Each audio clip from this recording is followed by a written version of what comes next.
നമ്മിൽ നിന്ന് വിട പറഞ്ഞു പോയ നമ്മുടെ കുടുംബക്കാർ, മാതാപിതാക്കൾ, ഉസ്താദുമാർ, സ്നേഹിതന്മാർ, നമ്മുടെ നാട്ടിലും ഇതര നാടുകളിലുമായി അന്ത്യനിദ്ര കൊള്ളുന്ന ആളുകൾ, അള്ളാഹുരുടെ ഒക്കെ ബർസഖിയായ ജീവിതം റാഹത്തിലും സന്തോഷത്തിലുമാക്കി കൊടുക്കുമാറാവട്ടെ. ഒരുപാട് രോഗികൾ നമ്മൾക്കിടയിലുണ്ട്. നാമുമായി ബന്ധമുള്ളവരും ദുആ വസിയത്ത് ചെയ്തവരുമായ ആളുകൾ വലിയ വേദനയും പ്രയാസവും കാരണം ഒരുപോള കണ്ണടക്കാൻ പോലും കഴിയാതെ വലിയ പ്രയാസത്തിൽ കഴിയുന്ന ആളുകളുണ്ട്. അള്ളാഹുവർക്കൊക്കെ പൂർണ്ണ ശിഫയും സമാധാനവും സിഹത്തും ദീർഘായുസ്സും ആഫിയത്തും നൽകി അനുഗ്രഹിക്കുമാറാവട്ടെ. അള്ളാഹു നമ്മുടെ എല്ലാ കാര്യങ്ങളിലും ഖൈറും ബർക്കത്തും ഏറ്റി തരുമാറാവട്ടെ. ആഫിയത്തോടുകൂടെ അള്ളാഹുവിൻ്റെ ത്വാഴത്തിലായി ഒരുപാട് കാലം ജീവിച്ച് ആഖിബത്ത് നന്നായി മരിക്കുന്ന മുത്തഖീങ്ങളിൽ നമ്മെയും നാമുമായി ബന്ധമുള്ള സർവരെയും അള്ളാഹു ഒരുമിച്ച് കൂട്ടിത്തരുമാറാവട്ടെ. ആമീൻ ബിറഹ്മതിക യാ അർഹമർ റഹീമീൻ.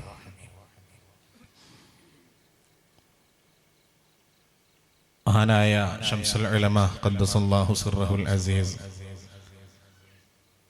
മഹാനവറുകളുടെ ആണ്ടിൻ്റെ ഭാഗമായി സമസ്ത കേരള ജംഇയ്യത്തുൽ ഉലമായിൽ നിന്ന് മൺമറഞ്ഞു പോയ മഹോന്നതരായ പണ്ഡിതന്മാരെ അനുസ്മരിക്കുന്ന ചടങ്ങിൻ്റെ 2ാം ദിനത്തിലാണ് നമ്മൾ ഒത്തുകൂടിയിട്ടുള്ളത്. ഇൻഷാ അല്ലാഹ് കുറഞ്ഞ നേരം ചില കാര്യങ്ങൾ നിങ്ങളുമായി പങ്കുവെച്ച് ഞാൻ അവസാനിപ്പിക്കാം.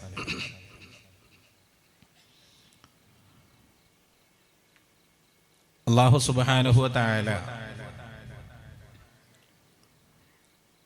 നമ്മൾക്കൊക്കെ ഭൂമിയിലുള്ള ജീവിതം അനുവദിച്ചു തന്നത് നമ്മെ പരീക്ഷിക്കാൻ വേണ്ടിയിട്ടാണ്. അല്ലദീ ഖലഖൽ മൗത വൽ ഹയാത ലിയബ്ലുവകും അയ്യുക്കും അഹ്സനു അമല. ജീവിതവും മരണവും അല്ലാഹു സംവിധാനിച്ചത് നമ്മുടെ കൂട്ടത്തിൽ നന്നായി അമല് ചെയ്യുന്ന ആൾ ആരാണ് എന്ന് പരീക്ഷിക്കാൻ വേണ്ടിയിട്ടാണ്. ദുനിയാവിലെ ജീവിതം മനുഷ്യനെ സംബന്ധിച്ചിടത്തോളം പ്രയാസങ്ങൾ നിറഞ്ഞതാണ്, പ്രശ്നകലുഷിതമാണ്. വിവിധങ്ങളായ ഇടങ്ങേറുകൾക്ക് മനുഷ്യർ വിധേയരാവുന്ന ഘട്ടമാണ് ഈ ഭൗതിക ജീവിതം. പല രൂപത്തിലുള്ള പ്രയാസങ്ങളും ബുദ്ധിമുട്ടുകളുമായി നടക്കുന്ന ആളുകളെ നമ്മൾ കാണുന്നുണ്ട്. സാമ്പത്തികമായി പ്രയാസം അനുഭവിക്കുന്നവരുണ്ട്, ശാരീരികമായി കഷ്ടപ്പെടുന്ന ആളുകളുണ്ട്, കുടുംബപരമായ പ്രാരാബ്ദങ്ങളാൽ വിങ്ങിപ്പൊട്ടുന്ന മനസ്സുമായി കഴിഞ്ഞുകൂടുന്ന ആളുകളുണ്ട്. കുട്ടികളില്ലാത്തതിൻ്റെ പേരിൽ കഷ്ടപ്പെടുന്നവർ, ദിവസങ്ങളോളം മാസങ്ങളോളം അല്ലെങ്കിൽ വർഷങ്ങളോളം അള്ളാഹുവിനോട് മനമുരുകി ദുആ ചെയ്ത് റബ്ബ് കനിഞ്ഞരുളിയ പ്രിയപ്പെട്ട കുട്ടിയെ ബാധിച്ച മാരകമായ അസുഖത്തിന്റെ പേരിൽ വേദനിക്കുന്ന മനസ്സുമായി കഴിഞ്ഞുകൂടുന്ന മാതാപിതാക്കൾ, ദിനേന എന്നോണം ഹോസ്പിറ്റൽ വരാന്തകളിൽ കയറിയിറങ്ങുന്ന പാവങ്ങളായ സഹോദരങ്ങൾ, സഹോദരിമാർ. കഷ്ടപ്പാടുകൾ മനുഷ്യനെ സംബന്ധിച്ചിടത്തോളം അവന്റെ ജീവിതത്തിന്റെ ഭാഗമാണ്. പ്രയാസങ്ങൾ മനുഷ്യനെ സംബന്ധിച്ചിടത്തോളം ജീവിതത്തിന്റെ ഏറ്റവും പ്രധാനപ്പെട്ട ഒരു അധ്യായമാണ്. നമ്മളൊരു ചെറിയ വേദന വരുമ്പോൾ, ഒരു പല്ലുവേദന വരുമ്പോൾ, അല്ലെങ്കിൽ തലവേദന വന്നാൽ, വേണ്ട ഒരു ചെറിയ വയറുവേദന വന്നാൽ നമ്മൾ ആലോചിക്കും, ഇന്നിപ്പോ ലോകത്തെ ഏറ്റവും വലിയ പ്രയാസം അനുഭവിക്കുന്ന ആള് ഞാൻ തന്നെയാണ്. ആ നിലയിലായിരിക്കും നമ്മുടെ പ്രതികരണങ്ങൾ. അങ്ങനെയായിരിക്കും ആ പരീക്ഷണങ്ങളോട് നമ്മളുടെ റിയാക്ഷൻസ്. എന്നാൽ ഒന്ന് ചുറ്റുവട്ടങ്ങളിലൂടെ കണ്ണോടിച്ചാൽ, നമ്മളുടെ സ്നേഹിതന്മാരുമായി ഒന്ന് സംസാരിച്ചാൽ, നമ്മെക്കാൾ വലിയ പ്രയാസത്തിന്റെ നടുവിലാണ് അവരൊക്കെ ജീവിതം ജീവിച്ച് തീർക്കുന്നത് എന്ന് നമ്മൾക്ക് ബോധ്യമാകും. പലരും നമ്മെ സമീപിക്കാറുണ്ടല്ലോ, നമ്മുടെ വീടുകളിലേക്ക് വരാറുണ്ടല്ലോ. ചിലപ്പോൾ വെള്ളിയാഴ്ചകളിലൊക്കെ ഖതീബ് ഉസ്താദുമാരുടെ അടുത്തേക്ക് പ്രയാസങ്ങൾ പറഞ്ഞു വരുന്ന ആളുകളില്ലേ, അവരുടെയൊക്കെ ബുദ്ധിമുട്ടുകൾ കരളലിയിപ്പിക്കും വിധത്തിലുള്ള പ്രയാസത്തിന്റെ കഥകൾ കേട്ടാൽ നമ്മളൊക്കെ അല്ലാഹു സ്വർഗത്തിന്റെ മധ്യത്തിലാണോ സൃഷ്ടിച്ചു വെച്ചത് എന്ന് നമ്മൾക്ക് തോന്നിപ്പോകും. ഒരു നാട്ടിലെ വയലിന് പോയി, അവസാനിക്കുന്ന സമയത്ത് ഒരു ലിസ്റ്റ് കിട്ടി, ദുആ ചെയ്യാനുള്ള അപേക്ഷയാണ്. ഒരു സ്നേഹിതന്റെ ദുആക്കുള്ള വസിയത്താണ്. ആ സ്നേഹിതന്റെ നാവിനൊരു അസുഖമുണ്ട്. സൂക്ഷ്മമായ പരീക്ഷണങ്ങളിൽ, സൂക്ഷ്മമായ ടെസ്റ്റുകൾക്കൊടുവിൽ ആ അസുഖം ക്യാൻസർ ആണെന്ന് ബോധ്യമായി. ട്രീറ്റ്മെന്റുകൾ തുടങ്ങി, ഒരുപാട് ചികിത്സകൾ ചെയ്ത് മാറ്റമൊന്നുമില്ല എന്ന് കണ്ടപ്പോ ഡോക്ടർമാർ വിധി എഴുതിയിട്ടുള്ളത് ആ നാവ് മുറിച്ചു മാറ്റണമെന്നാണ്. ആ നാവ് മുറിച്ചു മാറ്റണം. നാവ് മുറിച്ചു കഴിഞ്ഞൊരു മനുഷ്യന്റെ അവസ്ഥ ഒന്ന് ആലോചിച്ച് നോക്കി. ആ മനുഷ്യന് സംസാരിക്കാൻ കഴിയോ? തന്റെ പ്രിയപ്പെട്ട ഉമ്മയെ ഉമ്മ എന്നൊന്ന് വിളിക്കാൻ, സ്നേഹനിധിയായ പ്രിയപ്പെട്ട ഉപ്പയെ ഉപ്പ ഒന്ന് വിളിക്കാൻ, മക്കൾ ഉപ്പ എന്ന് വിളിക്കുമ്പോ എന്തേ മോനെ, എന്തേ മോളെ എന്നൊന്ന് ചോദിക്കാൻ ആ സുഹൃത്തിന് കഴിയോ? പോകട്ടെ, ഭക്ഷണം കഴിക്കുമ്പോൾ അതിന്റെ രുചിയൊന്ന് ആസ്വദിച്ചിട്ട്, അതിന്റെ ടേസ്റ്റ് ഒന്ന് ആസ്വദിച്ചിട്ട് കഴിക്കാൻ ആ സുഹൃത്തിന് കഴിയോ? ബിരിയാണി ആണെങ്കിലും നെയ്ച്ചോറാണെങ്കിലും അതിന്റെ രസം നമ്മൾ ആസ്വദിക്കുന്നത് നാവുണ്ടായതുകൊണ്ടല്ലേ. ടേസ്റ്റ് ബഡ്സുകൾ ഉള്ളത് നമ്മുടെ നാവിലല്ലേ. ആ നാവ് പോയാൽ രുചികരമായ ഒരു ഭക്ഷണം ആസ്വദിച്ച് കഴിക്കാൻ പറ്റുമോ? അള്ളാഹു അത്തരം രോഗങ്ങൾ തൊട്ട് നമുക്കൊക്കെ പൂർണ്ണമായ സുരക്ഷ നൽകി അനുഗ്രഹിക്കുമാറാവട്ടെ. ക്യാൻസറൊക്കെ വർദ്ധിച്ചുകൊണ്ടിരിക്കല്ലേ എന്ന്. 5000-ലധികം ആളുകളാണത്രേ ഒരു ദിവസം ക്യാൻസർ രോഗികളായി സ്ഥിരീകരിക്കപ്പെടുന്നത്. 5000-ലധികം ആളുകൾ. ക്യാൻസർ പേഷ്യന്റായ ഒരു മനുഷ്യന്റെ അവസ്ഥ ആലോചിച്ച് നോക്കി. ഞാനൊരു ക്യാൻസർ രോഗിയാണ് എന്ന് അറിഞ്ഞു കഴിഞ്ഞാൽ പിന്നെ ആ മനുഷ്യന് ഉറക്ക് വരൂല, ഭക്ഷണം കഴിക്കാൻ തോന്നൂല, ടെൻഷനാണ്, ശരീരം തളർന്നു പോവാണ്. ഒരാളെ കാണുമ്പോ മനസ്സറിഞ്ഞൊന്ന് പുഞ്ചിരിക്കാൻ പോലും ആ മനുഷ്യന് കഴിയൂല. ഇങ്ങനെ എടങ്ങേറായി കഴിയുന്ന മനുഷ്യന്മാർ എത്രയുണ്ട് നമ്മുടെ ചുറ്റുവട്ടങ്ങളിൽ. മലപ്പുറം ജില്ലയിൽ ഒരു ഭാഗത്ത് ഒരു തവണ വയലിന് പോയപ്പോ പള്ളിയിൽ നിന്ന് ഇശാ നിസ്കാരം കഴിഞ്ഞൊരു വീട്ടിലേക്ക് ഭക്ഷണം കഴിക്കാൻ പോവാണ്. ആ നാട്ടിലെ ഖതീബ് ഉസ്താദ് ഉണ്ട്, വേറെ 1-2 ഉസ്താദുമാരുണ്ട്. ഞങ്ങളുടെ കൂടെ കാഴ്ചയിൽ അത്ര നോർമൽ അല്ല എന്ന് തോന്നിക്കുന്ന ഒരു ചെറുപ്പക്കാരൻ ടോർച്ചടിച്ചിട്ട് ഇങ്ങനെ വരുന്നുണ്ട്. ഭക്ഷണം കഴിക്കാൻ കയറി അതേ വീട്ടിലേക്ക് ഈ സുഹൃത്തും വന്നു. ഞങ്ങളുടെ കൂടെ ഭക്ഷണം കഴിക്കാൻ ഇരുന്നു. ആ സുഹൃത്തിന്റെ കോലത്തിലും രൂപത്തിലും പെരുമാറ്റത്തിലുമൊക്കെ പന്തികേട് തോന്നിയപ്പോൾ ഞാൻ ആ നാട്ടിലെ ഖതീബ് ഉസ്താദിനോട് ചോദിച്ചു, ഉസ്താദേ, ഇദ്ദേഹത്തിന് എന്തെങ്കിലും പ്രശ്നമുണ്ടോ? അപ്പൊ എന്നോട് പറഞ്ഞു, ഞങ്ങളുടെ നാട്ടിൽ ഒരു ഉമ്മയുടെയും ഉപ്പയുടെയും മകനാണ് ഇദ്ദേഹം. ആ ഉമ്മാക്കും ഉപ്പാക്കും 4 മക്കളാണ്. 3 ആൺകുട്ടികളും 1 മകളും 1 പെൺകുട്ടിയും. 4 മക്കളും മന്ദബുദ്ധികളാണ്. 4 മക്കളും മന്ദബുദ്ധികളാണ്. എന്റെ പ്രിയപ്പെട്ടവരെ, ഒന്ന് ആലോചിച്ച് നോക്കൂ. ആ ഉപ്പ എപ്പോഴെങ്കിലും മനസ്സറിഞ്ഞൊന്ന് ചിരിച്ചിട്ടുണ്ടാവോ? ആ ഉമ്മ എപ്പോഴെങ്കിലും ആസ്വദിച്ചൊന്ന് കിടന്നുറങ്ങിയിട്ടുണ്ടാവോ? 4 മക്കളും മന്ദബുദ്ധികൾ. 4 മക്കളും. ഞാൻ ഈ പറയണതൊക്കെ എൻ്റെ ജീവിതാനുഭവങ്ങളാണ്. ഇതേപോലെ കുറച്ച് മുമ്പ് എൻ്റെ സ്വന്തം നാട്ടിൽ നിന്നാണ് ഒരു പരിപാടി കഴിഞ്ഞ് പുറത്തിറങ്ങിയപ്പോൾ, റമദാൻ മാസത്തിലാണ്, ഒരു ഹാളിലായിരുന്നു പരിപാടി. പുറത്തിറങ്ങിയപ്പോൾ വൃദ്ധയായ ഒരു ഉമ്മ, 60 വയസ്സ് പ്രായം തോന്നിക്കുന്ന വൃദ്ധയായ ഒരു ഉമ്മ എൻ്റെ മുന്നിൽ വന്നിട്ട് കരഞ്ഞിട്ട് എന്നോട് പറയാണ്, മോനെ നിങ്ങൾ ദുആ ചെയ്യണം. ഞാൻ ചോദിച്ചു, എന്താ ഉമ്മ പ്രശ്നം? വേദനകളുമായി നമ്മെ സമീപിക്കുന്ന മനുഷ്യന്മാരുടെ വേദനകൾ കേൾക്കാനുള്ള മനസ്സ് കാണിക്കൽ പോലും ഒരു പുണ്യകർമ്മമാണ്. ചിലർക്ക് കുറെ വേദനകൾ ഉണ്ടാവും, കരളലിയിപ്പിക്കുന്ന കഥകൾ പറയാനുണ്ടാവും. നമ്മളതൊന്ന് കേട്ടുകൊടുത്താൽ തന്നെ അവരുടെ ദുഃഖത്തിന്റെയും വേദനയുടെയും പകുതി അങ്ങ് തീരും. കേൾക്കാൻ ഒരാളുണ്ടാകുക. മഹാന്മാരായ പാണക്കാട് സാദാത്തുമാരുടെ ഏറ്റവും വലിയ പ്രത്യേകത അതാണ്. അള്ളാഹുർക്കൊക്കെ ആഫിയത്തുള്ള ദീർഘായുസ് പ്രദാനം ചെയ്യുമാറാവട്ടെ. രാവിലെ മുതൽ വൈകുന്നേരം വരെ അവരിങ്ങനെ കേൾക്കല്ലേ. ചൊവ്വാഴ്ച ദിവസങ്ങളിലൊക്കെ ഒന്ന് പാണക്കാട് പോയി നോക്കൂ നിങ്ങൾ. ഓരോ മനുഷ്യന്മാര് വരികയാണ്, അവർക്ക് പറയാനുള്ളത് മുഴുവൻ വേദനയുടെ കഥകളാണ്. പ്രയാസത്തിന്റെ ഏടുകൾ ഇങ്ങനെ കെട്ടയച്ചു വെക്കുകയാണ്. എല്ലാം സാഗൂതം ശ്രവിച്ച് കേട്ട് പ്രശ്നമില്ല, അള്ളാഹു സലാമത്താക്കട്ടെ എന്നൊന്ന് ദുആ ചെയ്തു കൊടുത്താൽ ആ വേദനിക്കുന്നവരുടെ മനസ്സിന്റെ സമാധാനം വീണ്ടും കിട്ടുകയാണ്.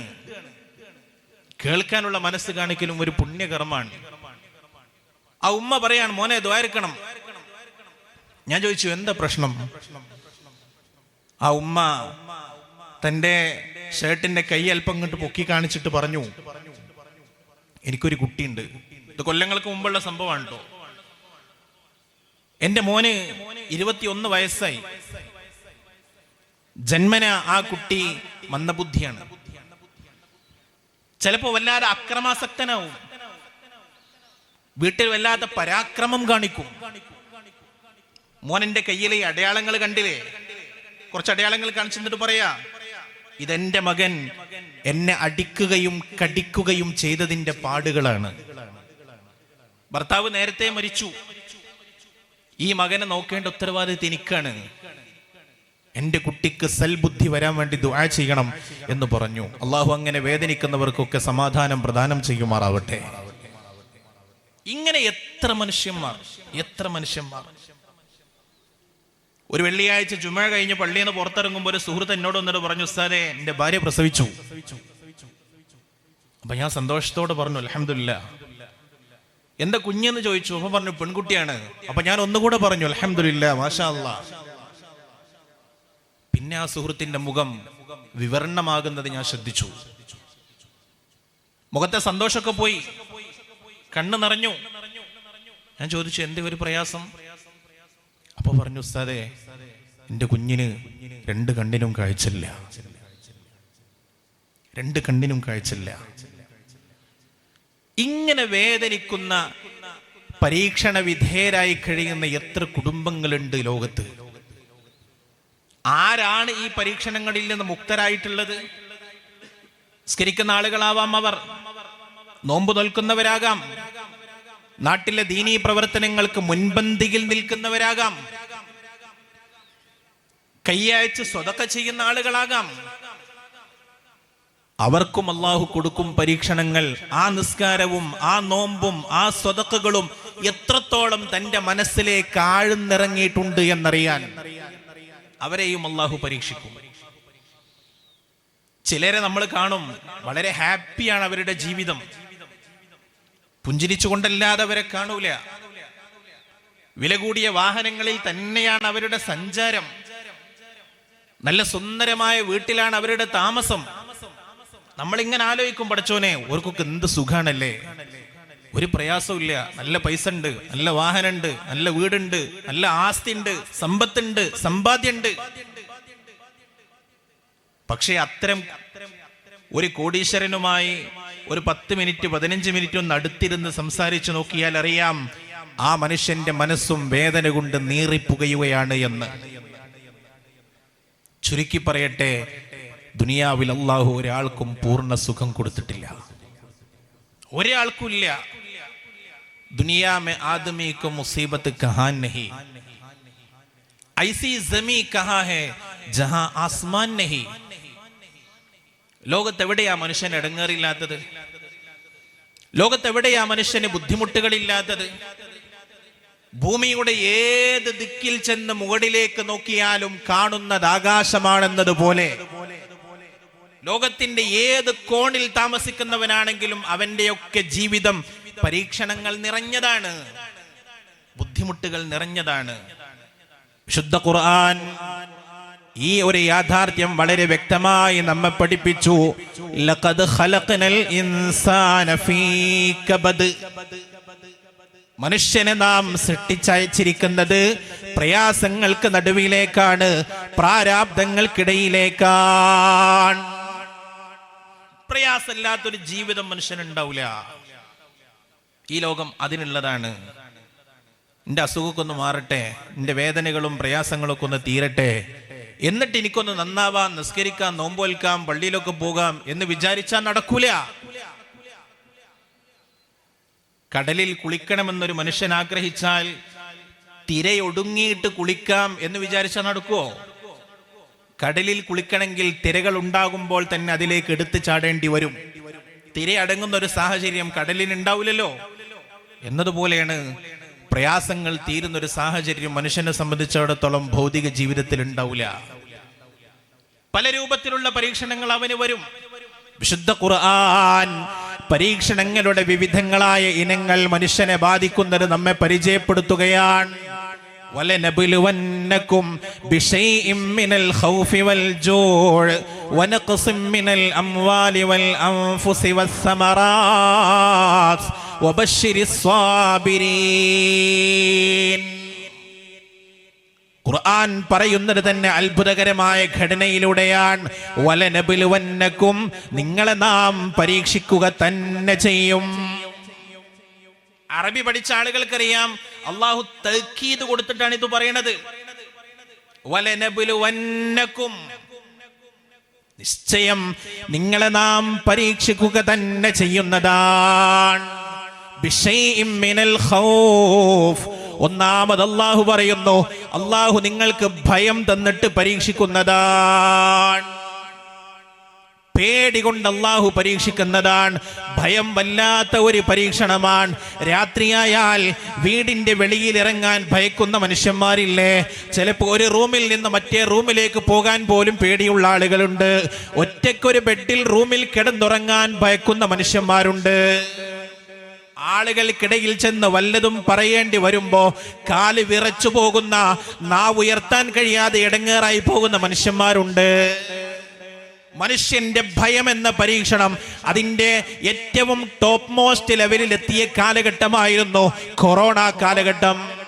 ഒരാൾക്കൊരാളെ കണ്ടാൽ മുണ്ടാൻ പോലും ഭയമാണ്.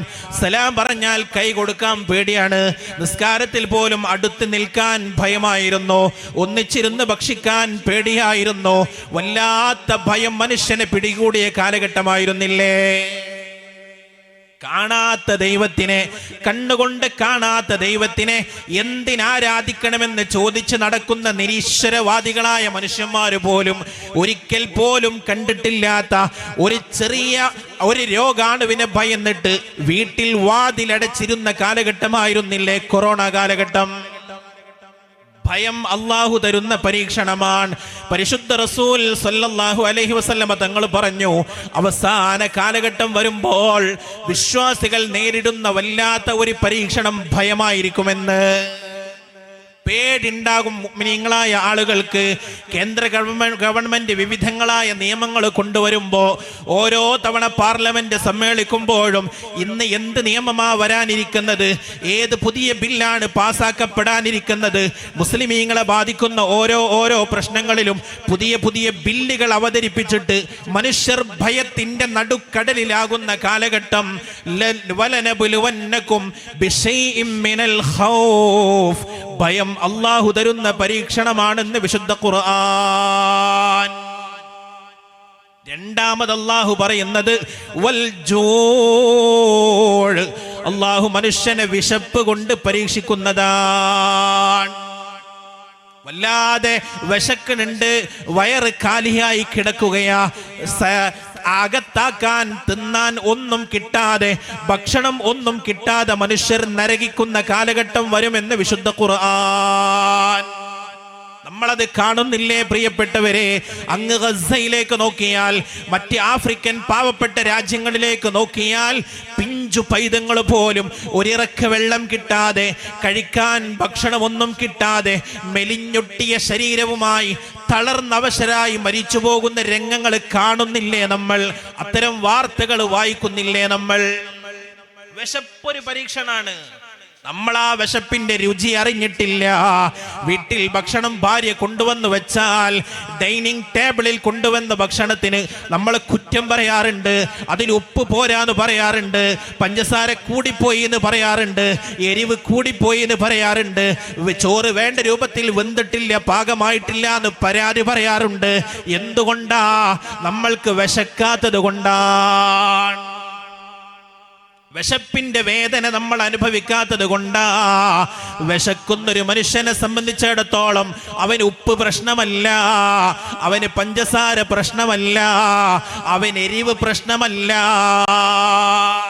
തുർക്കിയിൽ ഭൂകമ്പം ഉണ്ടായപ്പോഴാ ആയിരക്കണക്കിന് ആളുകൾ മരിച്ചൊടുങ്ങിയപ്പോ ഒരു പിഞ്ചു കുഞ്ഞിന്റെ വീഡിയോ വന്നിരുന്നു സോഷ്യൽ മീഡിയകളിൽ. ഒരു കെട്ട് പുല്ല് കയ്യിൽ പിടിച്ച് തിന്നുകയാണ് ആ പിഞ്ചു കുഞ്ഞ്. തിന്നാണ്. എന്തുകൊണ്ടാ? വിശപ്പുണ്ടായിരുന്നു, വല്ലാത്ത വിശപ്പുണ്ടായിരുന്നു. അള്ളാഹു അത്തരം പരീക്ഷണങ്ങളെ തൊട്ട് നമ്മയൊക്കെ രക്ഷപ്പെടുത്തുമാറാവട്ടെ. നമ്മൾ ജീവിക്കുന്നത് സമൃദ്ധിയുടെ നടുവിലാണ്. തിന്നാ വേണ്ടത്ര ഉണ്ട് നമ്മുടെ മുന്നിൽ വേണ്ടത്ര ഉണ്ട്. നമ്മൾ വേസ്റ്റ് ആക്കുക ഭക്ഷണം, അല്ലേ? വേസ്റ്റ് ആക്കുകയാണ്. ഭക്ഷണം കഴിക്കണ നേരത്ത് ഒരു വറ്റ് നിലത്ത് വീണു പോയാൽ അതെടുത്ത് തിന്നാൻ പോലും നമ്മൾക്ക് വല്ലാത്തൊരു വെറുപ്പാണ്. നമുക്ക് തോന്നാറുണ്ടോ അതിന്?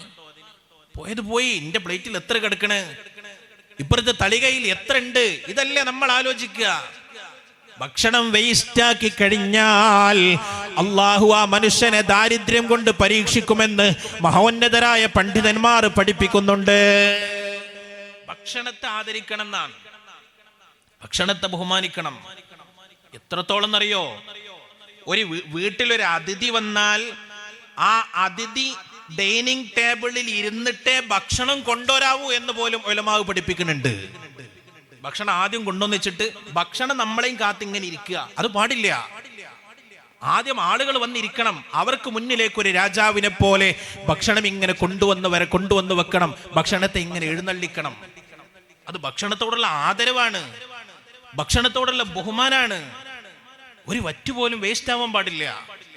റസൂലുള്ളാഹി സ്വല്ലല്ലാഹു അലൈഹി വസല്ലമ തങ്ങൾ പഠിപ്പിക്കുന്നുണ്ട്, മൻ അകല മാ സഖത ഫിൽ മാഇദ, ഭക്ഷണം കഴിക്കുമ്പോൾ സുപ്രയിലേക്ക് വീണു പോകുന്ന ഭക്ഷണ പദാർത്ഥങ്ങൾ ആരെങ്കിലും എടുത്തു ഭക്ഷിച്ചാൽ ആഫാഹുല്ലാഹു മിനൽ ജുനൂനി വൽ ബറസി വൽ ജുദാം, അല്ലാഹു മാരകമായ 3 അസുഖങ്ങളിൽ നിന്ന് ഈ മനുഷ്യനെ കാത്ത് സംരക്ഷിക്കുമെന്ന് ശഫീഉൽ വറ മുഹമ്മദുർ റസൂലുള്ളാഹ് സ്വല്ലല്ലാഹു അലൈഹി വസല്ലം. തിന്നുമ്പോ നിലത്ത് വീണു പോകുന്നത് ആരെങ്കിലും എടുത്തു ഭക്ഷിച്ചാൽ അള്ളാഹു അവന് 3 സുരക്ഷകൾ കൊടുക്കും. 3 രോഗം പടച്ചവനവന് കൊടുക്കൂല. ഒന്ന് അൽ ജുനൂൻ, ഭ്രാന്ത് കൊടുക്കൂല. മോന് ഭ്രാന്ത് ഉണ്ടാവില്ല.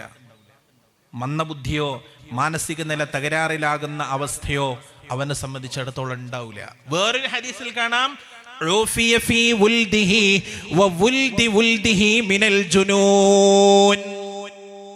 അവനും ഭ്രാന്ത് ഉണ്ടാവില്ല, അവന്റെ മക്കൾക്കും മക്കളുടെ മക്കൾക്കും 3 തലമുറകൾക്ക് സൽബുദ്ധി ഉണ്ടാകും, പൂർണ്ണ ബുദ്ധി ഉണ്ടാകും, പൂർണ്ണ വിവേകം ഉണ്ടാകും. 3 തലമുറകളെ അള്ളാഹു ഭ്രാന്തിനെ തൊട്ട് കാത്ത് സംരക്ഷിക്കും. പ്ലേറ്റിൽ നിന്ന് വീണു പോകുന്ന ഭക്ഷണം കഴിച്ചാൽ 3 തലമുറകൾക്കുള്ള സുരക്ഷയാണത്. ഒന്ന്, ഭ്രാന്ത് ഉണ്ടാവൂല. 2 വൽബറസി, വെള്ളപ്പാണ്ട് അള്ളാഹു അവർക്ക് കൊടുക്കൂല. 3 വൽ ജുദാം, കുഷ്ഠരോഗവും അള്ളാഹു അവർക്ക് കൊടുക്കൂല. 3 അസുഖങ്ങൾക്കുള്ള മരുന്നാണ്. വെള്ളപ്പാണ്ടിന് മെഡിക്കൽ സയൻസിൽ ഫലവത്തായ ഒരു മരുന്നില്ല. കുഷ്ഠരോഗം പഴയ കാലത്തൊക്കെ നമ്മുടെ നാടുകളിൽ ഉണ്ടായിരുന്നു. വയസ്സന്മാരായ ആൾക്കാരൊക്കെ പറയണ കേട്ടിട്ടുണ്ട്, രോഗം ബാധിച്ചിട്ട് കണ്ണുപോയ ആളൊക്കെ ഞാൻ കണ്ടിട്ടുണ്ട്. കുഷ്ഠരോഗം ബാധിച്ചിട്ട് കണ്ണുപോയതാണ്. അത് പിന്നെ ചില വാക്സിനുകളുടെ സഹായത്തോടെ പടച്ചോന്റെ തൗഫീഖ് കൊണ്ട് നമ്മുടെ നാട്ടിൽ നിന്ന് പോയി. അങ്ങനെ മാരക രോഗം വന്നപ്പോഴാണ് മൗഖൂസ് മൗലിദ് രചിക്കപ്പെട്ടത്. അങ്ങനെ മാരകമായ അസുഖങ്ങൾ ഉണ്ടായപ്പോഴാണ് ഹദ്ദാദ് റാത്തീബ് ചൊല്ലൽ നമ്മുടെ നാട്ടിൽ പതിവാക്കപ്പെട്ടത്. അതിന്റെ ഭാഗമായിട്ട് നാട് നീങ്ങിപ്പോയി. പക്ഷേ കുഷ്ഠരോഗം തിരിച്ചു വരുന്നു. കുറച്ചു മുമ്പ് പത്രത്തിൽ വായിച്ചത് ഞാൻ ഓർക്കുകയാണ്. കുഷ്ഠരോഗം ബാധിച്ചിട്ട് ഗവൺമെന്റ് ഹോസ്പിറ്റലുകളിൽ റിപ്പോർട്ട് ചെയ്യപ്പെട്ടത് 200 ചില്ലാനം ആളുകളായിരുന്നു. 5-6 വർഷം മുമ്പുള്ള സംഭവമാണ്, കേരളത്തിലെ സംഭവം കേട്ടോ പറയണത്. അപ്പൊ അത് തിരിച്ചു വരികയാണ്. മെഡിക്കൽ സയൻസിൽ അതിന് മരുന്നില്ല. ഭ്രാന്തിന് എന്താ മരുന്ന്? സ്ഥിരമായിട്ട് ഗുളി കഴിച്ചുകൊണ്ടിരിക്കുക, അല്ലെങ്കിൽ അവനെ ബോധം കെടുത്തിട്ട് അവനെ മയക്കി കെടുത്തുക. ഇതല്ലേ രോഗം പൂർണ്ണമായിട്ട് അങ്ങ് ഭേദമായി പോകുന്ന ഒരു സാഹചര്യം ഇല്ലല്ലോ. എന്നാൽ ഈ 3 മാരകമായ അസുഖങ്ങൾ അള്ളാഹു കൊടുക്കൂല. കളഞ്ഞു പോകുന്ന ഭക്ഷണം എടുത്തു തിന്നുന്ന മനുഷ്യനെന്ന് ഷഫീഉന മുഹമ്മദുർ റസൂലുള്ളാഹ് സ്വല്ലല്ലാഹു അലൈഹി വസല്ലം. ഭക്ഷണം വേസ്റ്റ് ആക്കരുത്. സമസ്ത കേരള ജംഇയ്യത്തുൽ ഉലമായുടെ ഉപാധ്യക്ഷനായിരുന്നു ഞങ്ങളുടെയൊക്കെ സ്ഥാപനമായ ചമ്മാട് ദാറുൽ ഹുദയുടെ ഫൗണ്ടർ കൂടിയായ മഹാനായ CH ഐദ്റൂസ് മുസ്ലിയാർ നവ്വറല്ലാഹു മർഖദഹു. അല്ലാഹുവിന്റെ ഉഖ്റവിയായ ദറജ ഉയർത്തി കൊടുക്കുമാറാവട്ടെ. ഉസ്താദിന്റെ വീട്ടിലേക്ക് ഒരു യാചകൻ വന്നു. നട്ടുച്ച നേരത്താ വന്നത്. യാചകനോട് ഇരിക്കാൻ പറഞ്ഞു. ഉസ്താദ് ചോറുണ്ടായി കൊടുത്തു. ആ യാചകൻ ഭക്ഷണം കഴിച്ചു, ചോറ് തിന്നപ്പോ പ്ലേറ്റിൽ കുറച്ച് ബാക്കിയുണ്ട്, ചുറ്റുവട്ടത്തൊക്കെ കുറച്ച് വീണു പോയിട്ടുണ്ട്. യാചകൻ എണീറ്റ് കൈ കഴുകിയതിന് ശേഷം മഹാനായ ഉസ്താദ് അവറുകള് ആ പ്ലേറ്റിലുള്ളത് ഓരോന്നെടുത്ത് തിന്നാണ്. വീണ ഭക്ഷണമൊക്കെ ഉസ്താദ് പെറുക്കി തിന്നാണ്. ഉസ്താദിന്റെ മകൻ ചോദിച്ചു, ഉപ്പ എന്തിനപ്പ അതൊക്കെ തിന്നണത്? നല്ല ഭക്ഷണം ആത്തില്ലേ? അത് ഏതോ ഒരു യാചകൻ തിന്നതിന്റെ ബാക്കിയല്ലേ, അകത്ത് ഭക്ഷണം ഇനി ഉണ്ടല്ലോ എന്ന് പറഞ്ഞപ്പോ മഹാനായ ഉസ്താദ് അവറുകൾ തന്റെ മകനോട് പ്രതികരിച്ചത് ഏറെ രൂക്ഷമായ ഭാഷയിലായിരുന്നു. രൂക്ഷമായ ഭാഷയിൽ. ഭക്ഷണം കളിയേ, ഭക്ഷണം വേസ്റ്റ് ആക്കിയേ, ചെയ്യാൻ പാടില്ലല്ലോ. ആര് തിന്നാലും ഭക്ഷണം ഭക്ഷണല്ലേ, അതിനോട് ആദരവ് വേണ്ടേ, ബഹുമാനം വേണ്ടേ? അതുകൊണ്ട് എന്റെ പ്രിയപ്പെട്ടവരെ ഇത് ശ്രദ്ധിക്കേണ്ടതാണ്. ഭക്ഷണത്തോട് അനാദരവ് കാണിച്ചാൽ അള്ളാഹു അവനെ ദാരിദ്ര്യം കൊണ്ട് പരീക്ഷിക്കുന്നതാ. വിശപ്പ് അള്ളാഹു തരുന്ന വലിയ പരീക്ഷണമാണ്. മൂന്നാമത് വിശുദ്ധ ഖുർആൻ പറയുന്നു, വനഖസിം മിനൽ അംവാലി വൽ അൻഫുസി വസ്സമറാത്ത്. അള്ളാഹു മനുഷ്യന് കൊടുക്കുന്ന പരീക്ഷണമാണ് സാമ്പത്തികമായ ബുദ്ധിമുട്ട് നൽകുക, എക്കോണമിക്കൽ ക്രൈസിസ് ഉണ്ടാകുക, ഫൈനാൻഷ്യൽ ക്രൈസിസ് ഉണ്ടാവുക, സാമ്പത്തിക പ്രതിസന്ധി ഉണ്ടാവുക. അള്ളാഹു കൊടുക്കുന്ന വലിയ പരീക്ഷണമാണ്. വളരെ സുന്ദരമായി കോടികളുടെ ബിസിനസ് നടത്തിയിരുന്ന ആളുകൾ ഒരു സുപ്രഭാതത്തിലെല്ലാം തകർന്ന് കോടികളുടെ നഷ്ടം വന്നിട്ട് കടക്കാരനായി നാട് വിട്ട് ജീവിക്കുന്ന സാഹചര്യങ്ങളില്ലേ? എനിക്കറിയാം അങ്ങനെ പലരെയും. എനിക്കറിയാം ഷെയർ ഹോൾഡേഴ്സിനൊക്കെ മാസാമാസം നല്ല തുക കൊടുത്തിരുന്ന ആൾക്കാര് പൊട്ടിപ്പോയി. ഇപ്പൊ എവിടെയെന്ന് പോലും അറിയില്ല. സ്വന്തം വീട് വിറ്റു, വൈവാഹിക ബന്ധം പോലും ഒഴിവായി, ഭാര്യ നാട് വിട്ടുപോയി, ഒഴിവാക്കിയിട്ട് പോയി. വനഖസിം മിനൽ അംവാൽ, സാമ്പത്തിക പ്രതിസന്ധി വലിയ പരീക്ഷണമാണ്. വസ്സമറാത്ത്, എത്ര തന്നെ കൃഷി ചെയ്താലും അതിൽ നിന്ന് വേണ്ടത്ര വിള കിട്ടാത്ത സാഹചര്യം ഉണ്ടാവുക, പഴവർഗ്ഗങ്ങൾ ചുരുക്കിക്കളയുക, അള്ളാഹു തരുന്ന വലിയ പരീക്ഷണമാണ്. വിശദീകരിക്കണില്ല. വൽ അൻഫുസ്, വിലപ്പെട്ട ജീവനുകൾ പെട്ടെന്ന് അല്ലാഹു തിരിച്ചെടുക്കുക. ഉമ്മത്തിന്റെ നെടും തൂണുകളായ പണ്ഡിതന്മാർ, നേതാക്കന്മാർ, ഉമറാക്കൾ ഒന്നിന് പിറകെ ഒന്നായി പെട്ടെന്ന് മരിച്ചു പോവുക ഈ ഉമ്മത്തിന് അല്ലാഹു നൽകുന്ന വലിയ പരീക്ഷണമാണ്. വലിയ പരീക്ഷണമാണത്. അല്ലാഹു നമ്മുടെ ആലിമീങ്ങൾക്കൊക്കെ ദീർഘായുസ്സ് നൽകുമാറാവട്ടെ. മഹാനായ ശംസുൽ ഉലമ പോയി ചെറുശ്ശേരി ഉസ്താദ് പോയി, കോയക്കുട്ടി ഉസ്താദ് പോയി, കോട്ടുമല ബാപ്പു മുസ്ലിയാർ പോയി, KT മാനു മുസ്ലിയാർ പോയി.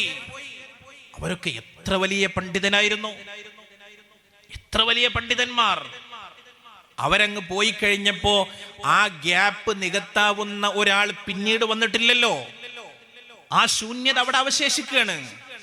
മഹാനായ സൈനുൽ ഉലമ ചെറുശ്ശേരി ഉസ്താദ് നവ്വറല്ലാഹു മർഖദ, അല്ലാഹുവിന്റെ ഉഖ്റവിയായ ദറജ ഉയർത്തി കൊടുക്കുമാറാവട്ടെ. ഫിഖഹിന്റെ ആഴമറിഞ്ഞ പണ്ഡിതൻ, കർമ്മശാസ്ത്രത്തിന്റെ ആഴമറിഞ്ഞ പണ്ഡിതൻ. ഒരു മസ്അല വന്നാൽ അത് ഏത് വിഷയമാണെങ്കിലും, അത് ഫറായിലാവട്ടെ, അനന്തരാവകാശത്തിന്റെ വിഷയമാവട്ടെ, ഇനി അതല്ല വഖഫ് സംബന്ധിയാവട്ടെ, ത്വലാഖിന്റെ വിഷയമാവട്ടെ, ഫസ്ഖിന്റെ വിഷയമാവട്ടെ, എന്ത് തർക്കാണെങ്കിലും നിമിഷ നേരം കൊണ്ട് അതിന്റെ കെട്ടഴിച്ച് മസ്അല പറഞ്ഞു തരാൻ കെൽപ്പുറ്റ മഹാനായ പണ്ഡിതൻ. യുത്തിൽ ഹിക്മത മൻ യശാ വമൻ യുതൽ ഹിക്മത ഫഖദ് ഊതിയ ഖൈറൻ കസീറാ വമാ യذكറു ഇല്ലാ ഉലുൽ അൽബാബ്. അല്ലാഹു ഹിക്മത്ത് നൽകിയ മഹാനായ പണ്ഡിതൻ നമ്മളോട് വിട പറഞ്ഞു, നമ്മോട് വിട പറഞ്ഞു. കേരളത്തിൽ ഒരിക്കൽ പെണ്ണുങ്ങളുടെ പെണ്ണുങ്ങളുടെ വിവാഹപ്രായവുമായി ബന്ധപ്പെട്ട ഒരു ചർച്ച ഉണ്ടായിരുന്നു. വിവാഹപ്രായം കൂട്ടണം കുറക്കണം എന്നൊക്കെ പറഞ്ഞിട്ടൊരു ചർച്ച വന്നപ്പോ മുസ്ലിം സംഘടനകളുടെ യോഗം വിളിച്ചു. ആ മീറ്റിംഗിൽ മന്ത്രിമാരുണ്ട്, MLA-മാരുണ്ട്, സമസ്തയുടെ പണ്ഡിതന്മാരുണ്ട്, മറ്റ് രാഷ്ട്രീയ പ്രതിനിധികളൊക്കെ ഉണ്ട്. മുസ്ലിം സംഘടനകളുടെ മീറ്റിംഗ് ആണ്. അതിൽ ഇവിഷയമായിട്ട് എങ്ങനെയാണ് മുസ്ലിം സംഘടനകൾ നിലപാട് സ്വീകരിക്കേണ്ടത് എന്ന ചർച്ച നടക്കുകയാണ്. ഓരോരുത്തർ ഇങ്ങനെ പ്രസംഗിക്കുന്നു. ആ കൂട്ടത്തിൽ ഒരു മുജാഹിദിന്റെ പണ്ഡിതൻ വന്നിട്ട് പ്രസംഗിച്ചു.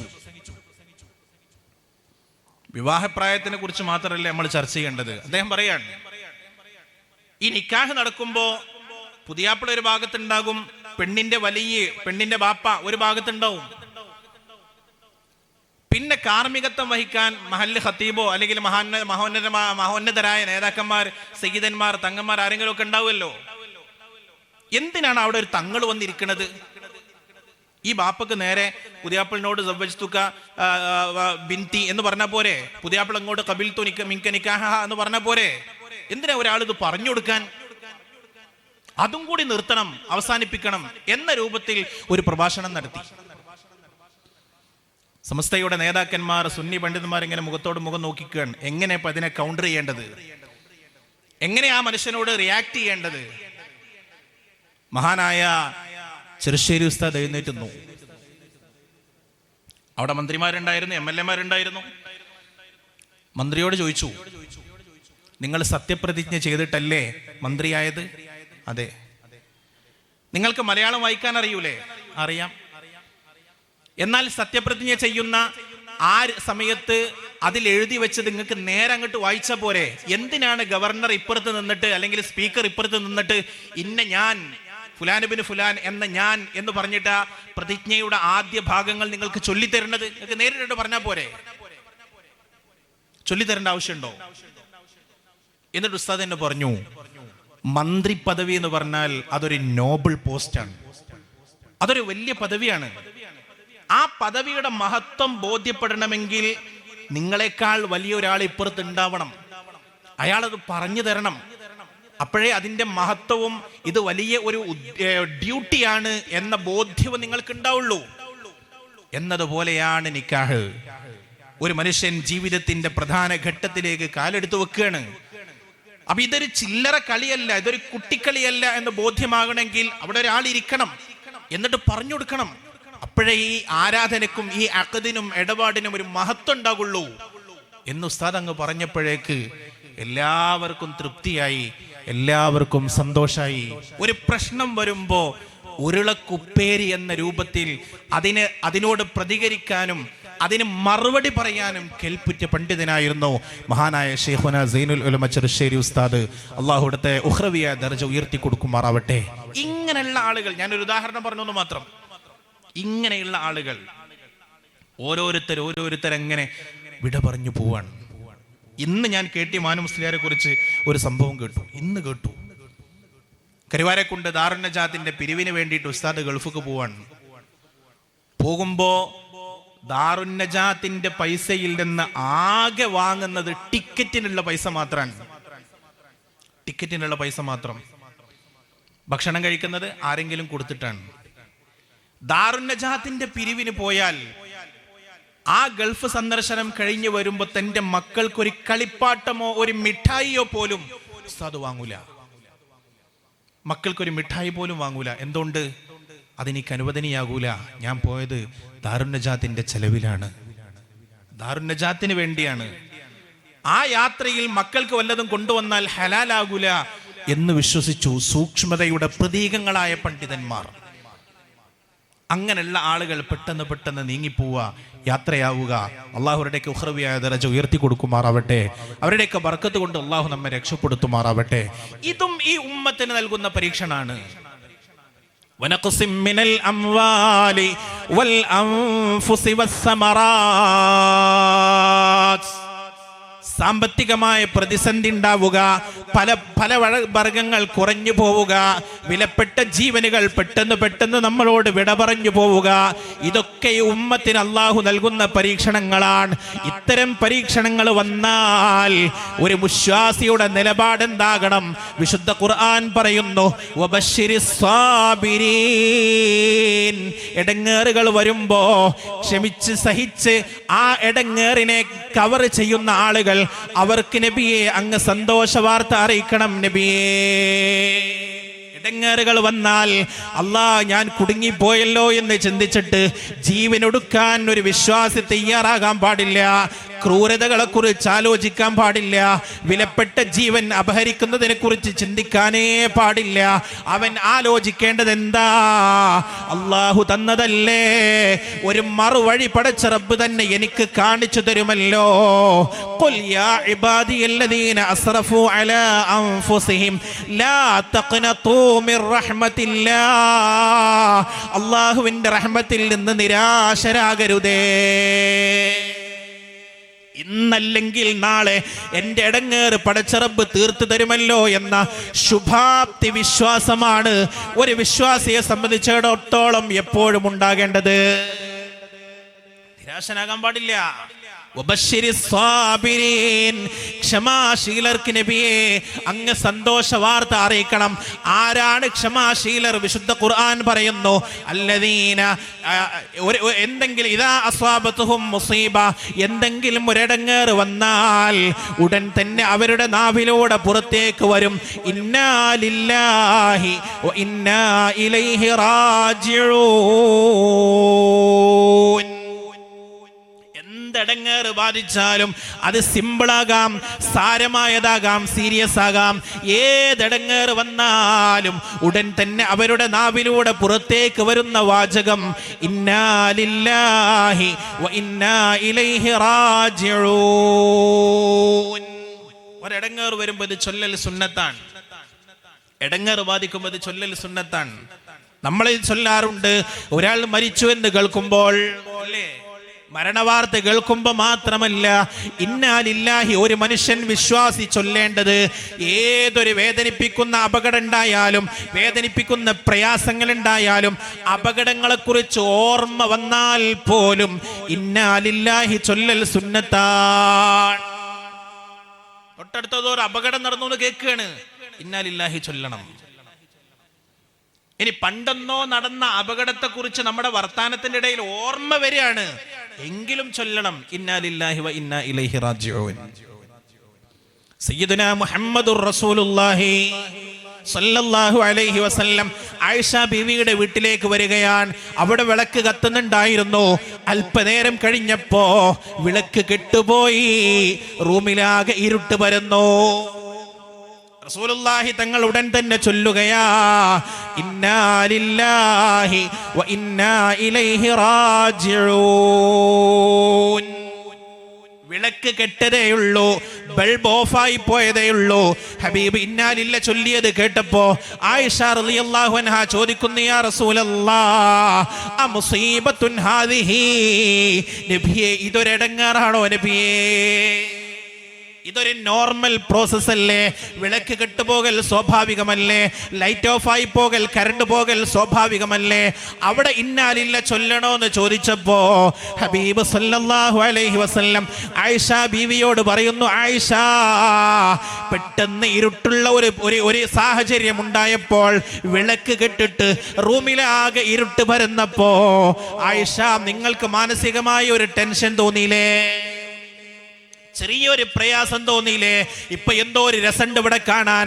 ഈ ലൈറ്റൊക്കെ പെട്ടെന്ന് അങ്ങ് കെട്ടുപോയാൽ നമ്മൾക്കൊരു പ്രയാസം ഉണ്ടാകില്ലോ, ഒരു നേരിയ പ്രയാസം, ഒരു നേരിയ ബുദ്ധിമുട്ട്. അതുപോലും ഒരു മുസീബത്താ.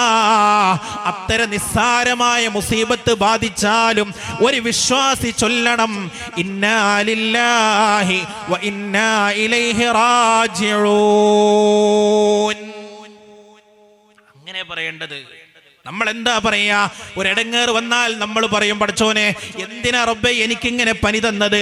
ഞാൻ നിസ്കരിച്ചിട്ടില്ലേ, നോമ്പോറ്റിട്ടില്ലേ? എൻ്റെ അയൽപ്പക്കത്തെ ആ ചങ്ങായി കള്ളു കുടിച്ച് കൂത്താട്ടം നടത്തുകയാണ്, ഓൻ എന്താരോഗ്യാണ്, ഓനൊരു കുഴപ്പമില്ലല്ലോ അല്ലേ? നമ്മൾ അങ്ങനല്ലേ പറയാ? നമ്മൾ നേരെ കമ്പയർ ചെയ്യാൻ തുടങ്ങും. ഞാൻ സക്കാത്ത് കൊടുക്കുന്നുണ്ട്, പള്ളിക്ക് മദ്രസക്ക് സംഭാവന കൊടുക്കുന്നുണ്ട്, എന്നിട്ടും എൻ്റെ കടയിൽ കച്ചവടമില്ലല്ലോ. ആ മനുഷ്യൻ ഒരാൾക്ക് ഒന്നും കൊടുക്കണില്ല, എന്തോ ഒരു കച്ചവടമാണ് ഓൻ്റെ കടയിൽ. അങ്ങനെ പറയും. നമ്മൾ കമ്പയർ ചെയ്യാൻ തുടങ്ങും. ചിലപ്പോ പറയും, എന്റെ സമയം തന്നെ മോശമാണ്, എന്റെ ടൈം തീരെ ശരിയില്ല, എന്റെ ഈ ആഴ്ച പറ്റ പോക്കാണ്, എന്റെ ഈ കൊല്ലം പറ്റ പോക്കാണ്. കാലത്തിനെ കുറ്റം പറയും. ഹബീബ് സല്ലല്ലാഹു അലൈഹി വസല്ലമ തങ്ങൾ പറഞ്ഞു, ലാ തസുബ്ബുദ്ദഹർ ഇന്നമാ അനദ്ദഹർ. ഒരു ഖുദ്സിയായ ഹദീസിലൂടെ അള്ളാഹു പഠിപ്പിക്കുകയാണ്, സമയത്തെ പഴിക്കാൻ പാടില്ല, കാലത്തെ കുറ്റം പറയാൻ പാടില്ല. ഇന്നമാ അനദ്ദഹർ. അള്ളാഹു പറയാണ്, ഞാൻ തന്നെയാണ് കാലം. സമയത്തിനെ കുറ്റം പറഞ്ഞാൽ അത് പടച്ചോനെ കുറ്റം പറയുന്നതിന് തുല്യാണ്. പടച്ചോനെ കുറ്റം പറയുന്നതിന് തുല്യാണ്. എന്റെ സമയം ശരിയില്ല എന്ന് പറയരുത്, എന്റെ ഈ ദിവസം ശരിയില്ല എന്ന് പറയരുത്. ഒരു വിശ്വാസം അങ്ങനെ പറയാൻ പാടില്ല. പടച്ചോൻ എന്തിനാ എനിക്കിങ്ങനെ തന്നത്, എന്തിനാ പടച്ചോൻ എന്നെങ്ങനെ ഇടങ്ങാറാക്കണത്, അങ്ങനെ ഒരു ചോദ്യം ഒരു വിശ്വാസി ചോദിക്കാൻ പാടില്ല. ചിലപ്പോ അത്തരം വർത്താനം കൊണ്ട് റിദ്ദത്ത് വരെ സംഭവിക്കും, ഇസ്ലാമിന്റെ ബൗണ്ടറിക്ക് പുറത്തായി പോകും. അള്ളാഹു നമ്മയൊക്കെ രക്ഷപ്പെടുത്തുമാറാവട്ടെ. പറയാൻ പാടില്ല. പിന്നെന്താ പറയണ്ടത്? ഇന്നാ ലില്ലാഹി വ ഇന്നാ ഇലൈഹി റാജിഊൻ എന്ന് പറയണം. അങ്ങനെ പറഞ്ഞാൽ ഉലൈക അലൈഹിം സ്വലവാതും മിർ റബ്ബിഹിം വറഹ്മ വ ഉലൈക ഹുമുൽ മുഹ്തദൂൻ. അവർക്ക് അല്ലാഹു മഗ്ഫിറത്ത് നൽകുന്നതാ, അവർക്ക് അല്ലാഹു തന്റെ കരുണ വർഷിപ്പിച്ചു കൊടുക്കുന്നതാണ്. അവർ തന്നെയാണ് യഥാർത്ഥ ഹിദായത്തുള്ള മനുഷ്യന്മാർ. ഓരാണ് ഹിദായത്ത് കിട്ടിയ ആൾക്കാര്. ക്ഷമയില്ല എങ്കിൽ മനുഷ്യൻ ഹിദായത്തിന് പോലും പുറത്തെത്തിപ്പോകുമെന്ന വിശുദ്ധ ഖുർആൻ പറയണത്. ക്ഷമയില്ലെങ്കിൽ. മഹാനായ സയ്യിദുന അലി ഇബ്നു അബീ ത്വാലിബ് റളിയല്ലാഹു അൻഹുവിന്റെ പ്രശസ്തമായ ഒരു വാചകം കാണാം. അലാ ഇന്നസ്സബ്റ മിനൽ ഈമാൻ ബിമൻസിലത്തിർ റഅസി മിനൽ ജസദ്. ഈമാനും ക്ഷമയും തമ്മിലുള്ള ബന്ധം തലയും ഉടലും തമ്മിലുള്ള ബന്ധം പോലെയാണ്. ഈമാനും ക്ഷമയും തലയും ഉടലും പോലെയാണ്. തല പോയാൽ പിന്നെ ഉടല് കൊണ്ട് എന്ത് പ്രയോജനം? കഴുത്തിലൊരു വെട്ടിട്ടിയാൽ പിന്നെ ബാക്കിയുള്ള ഭാഗം കൊണ്ട് എന്ത് പ്രയോജനം? ഓനൊന്നും പറ്റിയിട്ടില്ല, തല പോയിട്ടേ ഉള്ളൂ, അങ്ങനെ പറയോ? ഇല്ലല്ലോ. തല പോയാൽ പിന്നെ ഓൻ കഴിഞ്ഞില്ലേ? ഈമാനും ക്ഷമയും അങ്ങനെയാണ്. ക്ഷമയില്ലെങ്കിൽ പിന്നെ ഓൻ ഈമാൻ ഉണ്ടാവില്ല. മഹാനായ അലി ഇബ്നു അബീ ത്വാലിബ് തങ്ങൾ പറയാണ്, അലാ ലാ ഈമാന ലിമൻ ലാ സബ്റ ലാ. ക്ഷമയില്ലാത്ത മനുഷ്യന് ഈമാനില്ല, ക്ഷമയില്ലാത്ത മനുഷ്യന് ഈമാനില്ല. അല്ലാഹു നമുക്കൊക്കെ ഹിമ്മത്ത് നൽകുമാറാവട്ടെ. ക്ഷമയില്ലെങ്കിൽ ഈമാൻ ഉണ്ടാവില്ല. സഹിക്കാനുള്ള കെൽപ്പില്ലെങ്കിൽ ഓൻ ഈമാൻ ഉണ്ടാവില്ല. CAA ബില്ല് പാസ്സാക്കപ്പെട്ടു പാർലമെന്റിൽ, പൗരത്വ ഭേദഗതി നിയമം. ആ നിയമം പാസ്സാക്കപ്പെട്ടപ്പോൾ എൻ്റെ നാടിനടുത്താണ് ഒരു റിട്ടയർഡ് അധ്യാപകൻ ആത്മഹത്യ ചെയ്തു. ഗവൺമെന്റ് അധ്യാപകനായിരുന്നു, ഗവൺമെന്റ് സ്കൂളിൽ അധ്യാപകനായിരുന്നു, ആത്മഹത്യ ചെയ്തു. എന്തേ കാരണം എന്നറിയോ? അദ്ദേഹത്തിന്റെ വീട്ടിൽ തീപിടുത്തുണ്ടായിരുന്നു. തീപിടുത്തുണ്ടായപ്പോൾ അദ്ദേഹത്തിന്റെ ഡോക്യുമെന്റുകളെല്ലാം കത്തി നശിച്ചുപോയി. ആധാർ കാർഡില്ല, പാസ്പോർട്ടില്ല, ഇലക്ഷൻ ID കാർഡില്ല, സർവീസിലുണ്ടായിരുന്നതിന്റെ രേഖകളില്ല, ഒന്നുമില്ല, എല്ലാം കത്തി നശിച്ചു. ആ ഒരു സാഹചര്യത്തിലാണ് പാർലമെന്റിൽ പൗരത്വ ഭേദഗതി നിയമം പാസ്സാക്കപ്പെടുന്നത്. ആ മനുഷ്യനെങ്ങനെ ആലോചിക്കുക, പഠിച്ചോനെ, ഞാൻ ഇന്ത്യൻ പൗരനാണെന്ന് നീ എങ്ങനെ തെളിയിക്കും? എന്റെ രേഖകളൊന്നുമില്ല, എന്റെ ഡോക്യുമെന്റ്സ് ഒന്നുമില്ല, ഞാൻ പിടിക്കപ്പെടുവോ? ഞാൻ തടങ്കൽ പാളയത്തിലേക്ക് അയക്കപ്പെടുവോ എന്ന് ചിന്തിച്ചു. ആ സഹോദരൻ ആത്മഹത്യ ചെയ്തു. ഒരാൾ ആത്മഹത്യ ചെയ്താൽ ഹറമല്ലാഹു അലൈഹിൽ ജന്ന, അള്ളാഹുവിന് സ്വർഗം നിഷിദ്ധമാക്കി എന്ന് ഷഫീഉന മുഹമ്മദുർ റസൂലുള്ളാഹി സ്വല്ലല്ലാഹു അലൈഹി വസല്ലം. ആ മരിക്കുന്ന മനുഷ്യൻ ഈമാൻ ഉണ്ടാവോ? ആത്മഹത്യ ചെയ്യുന്ന ആൾക്ക് ഈമാൻ ഉണ്ടാവോ? ഒരു സഹോദരി, നല്ല ദീനി ബോധമുള്ള ഒരു സഹോദരി, എന്നും ഇശാ മഗ്രിബിനിടയിൽ കൃത്യമായി 3 യാസീൻ ഓതാറുണ്ടായിരുന്ന ഒരു സഹോദരി, അവർക്കൊരു അസുഖം ഉണ്ടായിരുന്നു. ഭർത്താവിനോട് അസുഖത്തിനെ കുറിച്ച് പറഞ്ഞു, മക്കളോട് പറഞ്ഞു. ഭർത്താവ് ആ സഹോദരിയെ ഒരുപാട് ഡോക്ടേഴ്സിനെ കാണിച്ചു. ആയുർവേദം കാണിച്ചു, അലോപ്പതി കാണിച്ചു, ഹോമിയോ കാണിച്ചു, എല്ലാ യുനാനി കാണിച്ചു, എല്ലാ ഡോക്ടേഴ്സിനെയും കാണിച്ചു. പക്ഷെ ആ സഹോദരിക്ക് ഒരു മാറ്റമില്ല. തന്റെ ഭർത്താവിനോട് അവർ തുറന്നു പറഞ്ഞു, ഇത്തരം ഡോക്ടേഴ്സിന്റെ അടുത്തേക്ക് പോയാൽ എൻ്റെ അസുഖം മാറൂല. എൻ്റെ അസുഖം മാറണമെങ്കിൽ കാര്യമായ ഏതെങ്കിലും ഒരു അസ്മാഇന്റെ ചികിത്സകനെ കാണണം, ഒരു ആത്മീയ ചികിത്സകനെ കാണണം. ഭർത്താവിനോട് പറഞ്ഞു, മക്കളോട് പറഞ്ഞു. പക്ഷെ ഭർത്താവിന് അതിൽ വിശ്വാസമില്ല, മക്കൾക്കും അതിൽ വിശ്വാസമില്ല. അപ്പൊ ഈ സഹോദരി ചിന്തിക്കുക, പഠിച്ചോനെ, എൻ്റെ ഭർത്താവിന് എന്നെ വേണ്ട, എൻ്റെ മക്കൾക്ക് എന്നോട് സ്നേഹമില്ല, ഞാൻ ഇനി എന്തിനാ ജീവിക്കണത്? വീട്ടുകാരൊക്കെ അവരുടെ ബന്ധത്തിലെ ഒരു ഹൗസ് വാമിങ്ങിന് പോയ സന്ദർഭം ഈ സഹോദരി വീടിന്റെ അപ്സ്റ്റെയറിൽ കയറുന്നു, ഫാനിൽ ഷോള് കെട്ടിയിട്ട് ആത്മഹത്യ ചെയ്യുന്നു. എത്ര കേസുകൾ!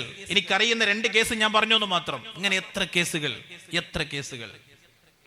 അലാ ലാ ഈമാന ലിമൻ ലാ സബ്റ ലാ.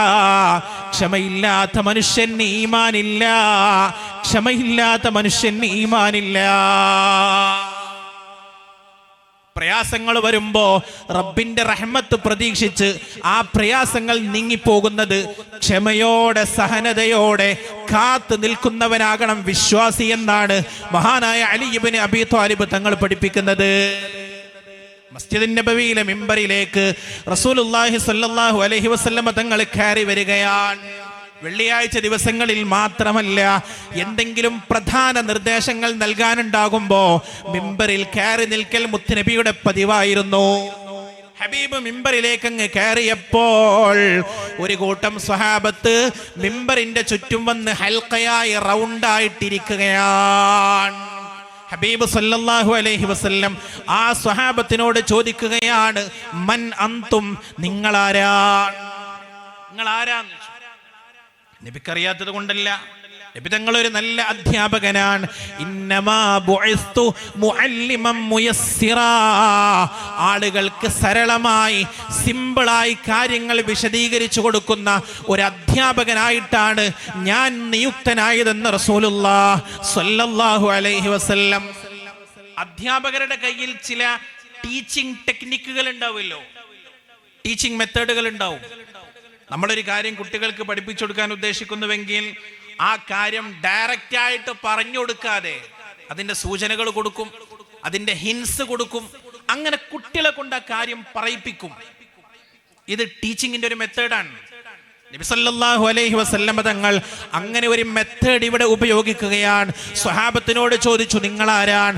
അവർ പറഞ്ഞു, യാ റസൂലല്ലാഹ്, നഹ്നുൽ മുഅ്മിനൂൻ, ഞങ്ങൾ മുഅ്മിനുകളാണ്. നബി പറഞ്ഞു, പോരാ, വെറും മുഅ്മിനാണെന്ന് പറഞ്ഞാ പോരാ. വമാ അലാമതു ഈമാനിക്കും, നിങ്ങളുടെ ഈമാനിന്റെ അടയാളം എന്താണ്? ാണെന്നതിന് എന്ത് എവിഡൻസാ നിങ്ങളുടെ കയ്യിലുള്ളത്? എന്ത് തെളിവാണുള്ളത്?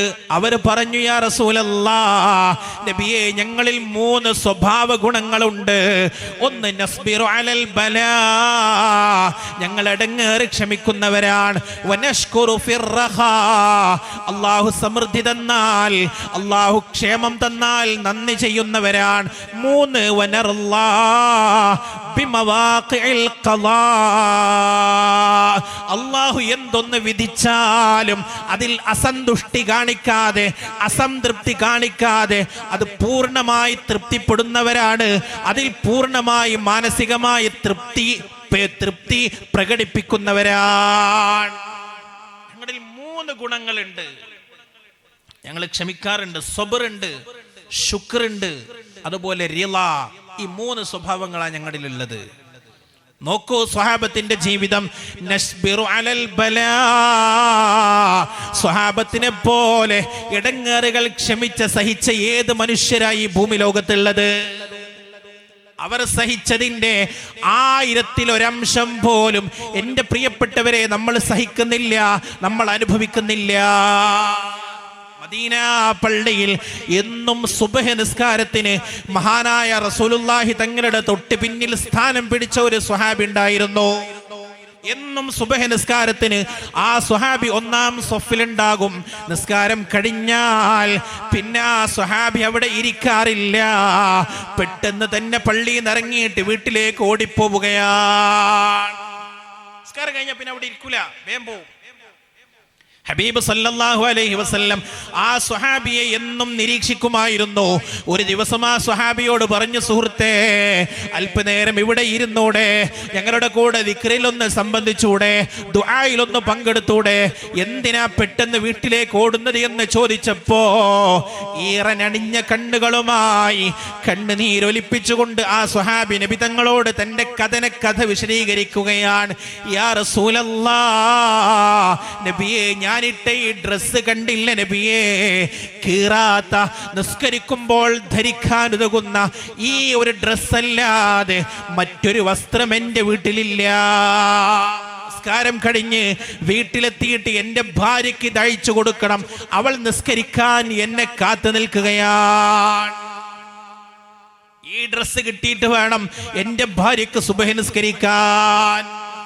അതിനാണ് ഞാൻ വീട്ടിലേക്ക് ഓടുന്നതെന്ന് പറഞ്ഞപ്പോ തന്റെ പ്രിയപ്പെട്ട അനുയായിയുടെ ദയനീയ കഥ കേട്ട പ്രവാചകന്റെ കണ്ണ് നിറഞ്ഞു പോവുകയാണ്. ഹബീബ് സല്ലല്ലാഹു അലൈഹി വസല്ലം താൻ ഉപയോഗിക്കുന്ന ഒരു ജോഡി ഡ്രസ്സ് എടുത്തിട്ട് ഈ സ്വഹാബിക്ക് കൊടുത്തിട്ട് പറഞ്ഞു, നാളെ മുതൽ ഇതുകൂടെ ഉപയോഗിച്ചോളൂ. ഈ സ്വഹാബി വീട്ടിലേക്ക് പോവാൻ. വീട്ടിലെത്തിയപാട് പ്രിയപ്പെട്ട ഭാര്യ ചോദിക്കുന്നു, ഭർത്താവേ, എന്തേ ഇന്നൽപ്പം വൈകിപ്പോയത്? സാധാരണ നിങ്ങൾ വളരെ പെട്ടെന്ന് എത്താറുണ്ടല്ലോ, ഇന്നെന്തേ അല്പം താമസിച്ചു പോയത്? ആ ഭാര്യ വ്യക്തമായി പറഞ്ഞു, ഭർത്താവേ, നിങ്ങൾ സുബഹി നിസ്കാരത്തിന് പള്ളിയിലേക്ക് പോയാൽ ഞാൻ വീട്ടിൽ തസ്ബീഹ് ചൊല്ലിയിരിക്കാറാണ്.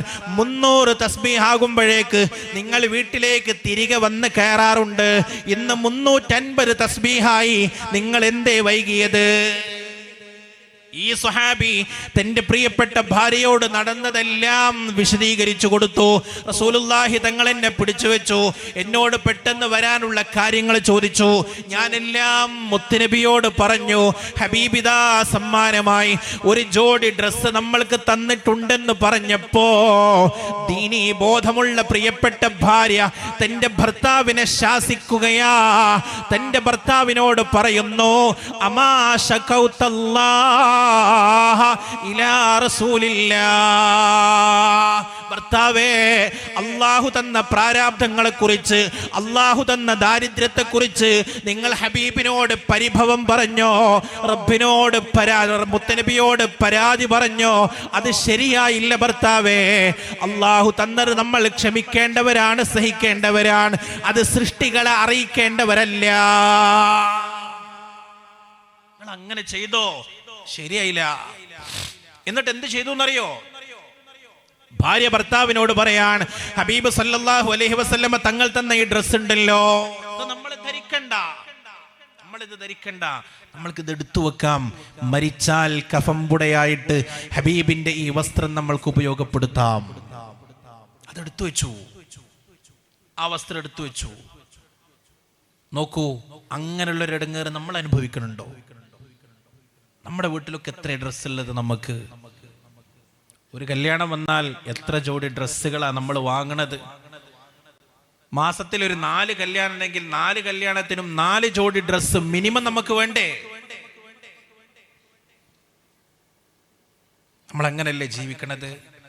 നസ്ബിറു അലൽ ബലാ, ഞങ്ങൾ ഇടങ്ങേറി ക്ഷമിക്കുന്നവരാ, സഹിക്കുന്നവരാണ്. റസൂലുള്ളാഹി സ്വല്ലല്ലാഹു അലൈഹി വസല്ലമ തങ്ങളുടെ പ്രിയപ്പെട്ട മകളാണല്ലോ ഫാത്തിമത്തു സഹ്റ റളിയല്ലാഹു അൻഹാ.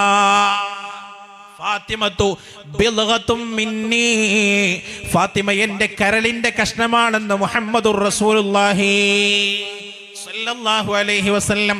ആ ഫാത്തിമ റളിയല്ലാഹു അൻഹാ കല്യാണം കഴിഞ്ഞ് തൻ്റെ പ്രിയപ്പെട്ട ഭർത്താവ് അലി റളിയല്ലാഹു അൻഹുവിൻ്റെ വീട്ടിലേക്ക് ചെന്നപ്പോൾ ആ വീട്ടിലുണ്ടായിരുന്ന സൗകര്യങ്ങളെ കുറിച്ച് പറയുന്നുണ്ട്. ആ വീട്ടിൽ ആകെ ഉണ്ടായിരുന്നത് വിരിപ്പായിട്ടും പുതപ്പായിട്ടും ആകെ ആ വീട്ടിലുണ്ടായിരുന്നത് ഒരൊറ്റ തുണിക്കഷ്ണമാണ്. ചിലപ്പോൾ ഞങ്ങളത് ബെഡിൽ വിരിക്കാൻ ഉപയോഗപ്പെടുത്തും, ചിലപ്പോൾ ഞങ്ങളത് പുതപ്പായിട്ട് ഉപയോഗപ്പെടുത്തും. മറ്റൊന്നാ വീട്ടിലില്ല. ഹബീബ് സല്ലല്ലാഹു അലൈഹി വസല്ലമ തങ്ങളോട് ഒരിക്കൽ പോലും ഇതിനെക്കുറിച്ച് പരിഭവം പറഞ്ഞിട്ടില്ല. സഹിക്കുകയായിരുന്നു. ഇതൊക്കെ ജീവിതത്തിന്റെ ഭാഗമാണ് എന്ന് ചിന്തിച്ചു. ഇതിലേറെ കരളലിയിപ്പിക്കുന്ന ഒരു സംഭവം കാണാം ചരിത്രത്തിൽ. ഇസ്ലാമിന്റെ ആദ്യകാലത്ത് വിശുദ്ധ ദീനിലേക്ക് കടന്നു വന്ന ഇസ്ലാമിന്റെ ആദ്യത്തെ ഷഹീദത്താണ് മഹദി സുമയ്യ റളിയല്ലാഹു അൻഹാ. ആദ്യകാലത്ത് ഇസ്ലാം സ്വീകരിച്ച വനിതയാണ് മഹദി. മഹദിയെ ശത്രുക്കൾ വല്ലാതെ ദ്രോഹിക്കുമായിരുന്നു, വല്ലാതെ വേദനിപ്പിക്കുമായിരുന്നു. എത്രത്തോളം എന്നറിയോ? രാവിലെ വീട്ടിൽ നിന്ന് വിളിച്ചിറക്കി കൊണ്ടുപോകും, എന്നിട്ട് ശരീരത്തിൽ നിന്ന് ഡ്രസ്സ് മുഴുവൻ അഴിച്ചു മാറ്റും, 2 കാലും നീട്ടിക്കെട്ടും, 2 കൈയും നീട്ടിക്കെട്ടിയിട്ട് ദേഹത്ത് പാറക്കല്ലെടുത്തു വെക്കും, ചുട്ടുപൊള്ളുന്ന മണലിൽ കിടത്തും. നമ്മളെ നാട്ടിൽ നട്ടുച്ച നേരത്ത് റോഡിലൂടെ, ടാർ ചെയ്ത റോഡിലൂടെ ചെരുപ്പഴിച്ചു പോകാൻ നമുക്ക് പറ്റുമോ? ഇന്റർലോക്കിലൊന്ന് ചവിട്ടാൻ പറ്റുമോ? എന്ത് ചൂടാണ്! എങ്കിൽ അറേബ്യയിലെ ആ തപിച്ചു നിൽക്കുന്ന മണലിന്റെ ചൂട് എത്രത്തോളായിരിക്കും ഒന്നാലോചിച്ച് നോക്കി. മഹദിയെ ഇങ്ങനെ മലർത്തിക്കെടുത്തുകയാണ്, നെഞ്ചത്ത് പാറക്കല്ലെടുത്ത് വെക്കുകയാണ്, ചാട്ടവാറ് കൊണ്ട് തല്ലുകയാണ്, ശരീരത്തിൽ നിന്ന് രക്തം പ്രവഹിക്കുന്നു, വലിയ വലിയ മുറിവുകൾ ശരീരത്തിൽ സംഭവിക്കുന്നു. വൈകുന്നേരമായാൽ കെട്ടഴിച്ചിട്ട് വീട്ടിലേക്ക് പറഞ്ഞേക്കുകയാണ്. തൊട്ടടുത്ത ദിവസം വീണ്ടും ഇതുപോലെ വിളിച്ചിറക്കി കൊണ്ടുവരുന്നു, ഇതുപോലെ വീണ്ടും മർദ്ദന മുറകൾ തുടരുന്നു. ഒരിക്കൽ റസൂലുള്ളാഹി സ്വല്ലല്ലാഹു അലൈഹി വസല്ലം സന്ധ്യാസമയത്ത് സുമയ്യ ബീവിയുടെ വീട്ടിലേക്ക് ചെല്ലുകയാണ്, മഹദിയെ ഒന്ന് സമാധാനിപ്പിക്കാൻ, മഹദിയെ ഒന്ന് ആശ്വസിപ്പിക്കാൻ. വീട്ടിൽ ചെന്ന് വാതിലിൽ മുട്ടി. മഹദി വാതിൽ തുറന്നപ്പോ വെന്ത ഇറച്ചിയുടെ ഗന്ധമാണ് മുത്തുനബിയെ തേടിയെത്തുന്നത്. വെന്ത ഇറച്ചിയുടെ വാസന. ഏതാണ് ആ ഇറച്ചി എന്നറിയോ? അടുപ്പത്ത് വെച്ച് വേവിച്ച ഇറച്ചിയുടെ ഗന്ധമല്ല, മണലിൽ കിടന്നിട്ട് പഴുത്ത് വേദനിക്കുന്ന മഹദിയുടെ ശരീരത്തിലെ ഇറച്ചിയുടെ ഗന്ധമായിരുന്നു അത്. ഹബീബ് സല്ലല്ലാഹു അലൈഹി വസല്ലമ തങ്ങൾക്ക് വല്ലാത്ത വേദന തോന്നി, വല്ലാത്ത വിഷമം തോന്നി. എങ്ങനെ തന്റെ പ്രിയപ്പെട്ട അനുയായിയെ സമാധാനിപ്പിക്കണമെന്ന് പ്രവാചകർക്കറിയില്ല. ഹബീബ് സല്ലല്ലാഹു അലൈഹി വസല്ലം സുമയ്യ ബീവിയോട് പറയുകയാണ്, സബ്റൻ ആല യാസിർ ഫഇന്ന മൗഇദകുമുൽ ജന്ന. യാസിർ കുടുംബമേ ക്ഷമിക്കണം, യാസിർ കുടുംബമേ ക്ഷമിക്കണം. ഫഇന്ന മൗഇദകുമുൽ ജന്ന, നിങ്ങളുടെ വാഗ്ദത്ത സ്ഥലം സ്വർഗമാണ്. നിങ്ങൾ ക്ഷമിച്ചോളൂ, നിങ്ങൾക്ക് അല്ലാഹു സ്വർഗം തരുമെന്ന് പറഞ്ഞപ്പോ മഹദി സുമയ്യ റളിയല്ലാഹു അൻഹാ വേദനകൾക്കിടയിലും പൊട്ടിച്ചിരിക്കുകയാണ്. വേദന മറന്നുപോയി, സ്വർഗ്ഗമുണ്ടല്ലോ. ഇന്നമാ യുവഫസ്സാബിറൂന അജ്റഹും ബിഗൈരി ഹിസാബ്. ക്ഷമിക്കുന്ന ആളുകൾക്ക് അല്ലാഹു കൊടുക്കുന്ന പ്രതിഫലത്തിന് കയ്യും കണക്കുമില്ല. ബിഗൈരി ഹിസാബ്, കണക്കില്ലാതെ പടച്ചവൻ കൊടുക്കുന്നതാണ്. ക്ഷമിക്കുന്ന ആളുകൾക്ക് അല്ലാഹു കണക്കില്ലാതെ കൊടുക്കും. അള്ളാഹു നമ്മയൊക്കെ സ്വാബിരിങ്ങളിൽ ഉൾപ്പെടുത്തുമാറാവട്ടെ. നമ്മളുടെ അമലുകൾ തന്നെ നോക്കി, ഇത് റജബ് മാസാണ്, ഒരു മാസം കൂടി കഴിഞ്ഞാൽ ഇനി റമദാൻ വരികയാണ്. ഒരു മനുഷ്യൻ അന്നപാനീയങ്ങൾ ഒഴിവാക്കുക, റമദാനില് നോമ്പുകാരനാവുകയാണ്, ഭക്ഷണം കഴിക്കണില്ല, ഭാര്യയുമായിട്ട് ബന്ധമില്ല, കുറച്ച് ചൂടുള്ള സീസണാണ്, വലിയ ദാഹമുണ്ട്. നോമ്പിന്റെ ആത്മീയമായ ഭാവം എന്ന് പറയുന്നത് സബ്റാണ്, ക്ഷമിക്കലാണ്, ശരീരത്തെ കൺട്രോൾ ചെയ്യലാണ്, ശരീരത്തെ പിടിച്ചു നിർത്തലാണ്. അതുകൊണ്ടാണ് അള്ളാഹു നോമ്പിനെ കുറിച്ച് പറഞ്ഞത് അസ്സൗമു ലീ വ അന അജ്സി ബിഹി. നോമ്പ് എനിക്കുള്ളതാണ്, അതിന്റെ പ്രതിഫലം ഞാൻ കൊടുക്കും. എന്താ കൊടുക്കുക പടച്ചോൻ പറഞ്ഞിട്ടില്ല, ഞാൻ കൊടുക്കും. എന്തുകൊണ്ട് ഇങ്ങനെ അള്ളാഹു പറയാനുള്ള കാരണം എന്താ? നോമ്പ് അത് വലിയ ക്ഷമ ആവശ്യമുള്ള സംഗതിയാണെന്നുള്ളത് കൊണ്ടാണ്. അതുകൊണ്ട് ഏത് സമയത്തും ഇങ്ങനെയുള്ള ഒരു മനസ്സുണ്ടാവുക എന്നുള്ളതാണ് പ്രധാനം. നസ്ബിറു അലൽ ബലാ. ഒരൊറ്റ സംഭവം കൂടെ പറയട്ടെ. സമസ്ത കേരള ജംഇയ്യത്തുൽ ഉലമായുടെ മുശാവറ മെമ്പറായിരുന്നു മഹാനായ സൂഫി വര്യനായിരുന്ന OK അർമിയ മുസ്ലിയാർ റഹിമഹുല്ലാഹ്. അല്ലാഹു ഖറവിയായ ദർജ ഉയർത്തി കൊടുക്കുമാറാവട്ടെ. സാർ മലപ്പുറം ജില്ലക്കാരനാണ്. ഞങ്ങൾക്ക് ദാറുൽ പഠിക്കണ കാലത്ത്, ആദ്യകാലത്തൊക്കെ ദുആ സമ്മേളനത്തിന് നേതൃത്വം നൽകാൻ വരാറുണ്ടായിരുന്നു ഉസ്താദ് അവർകൾ. നല്ല വെളുത്ത് നീണ്ട താടിയുള്ള സുമുഖനായ വന്യരായ പണ്ഡിതൻ ഉസ്താദ് അവർകൾ. ഒരു ദാക്കിറായിരുന്നു, ഒരു സൂഫി വര്യനായിരുന്നു.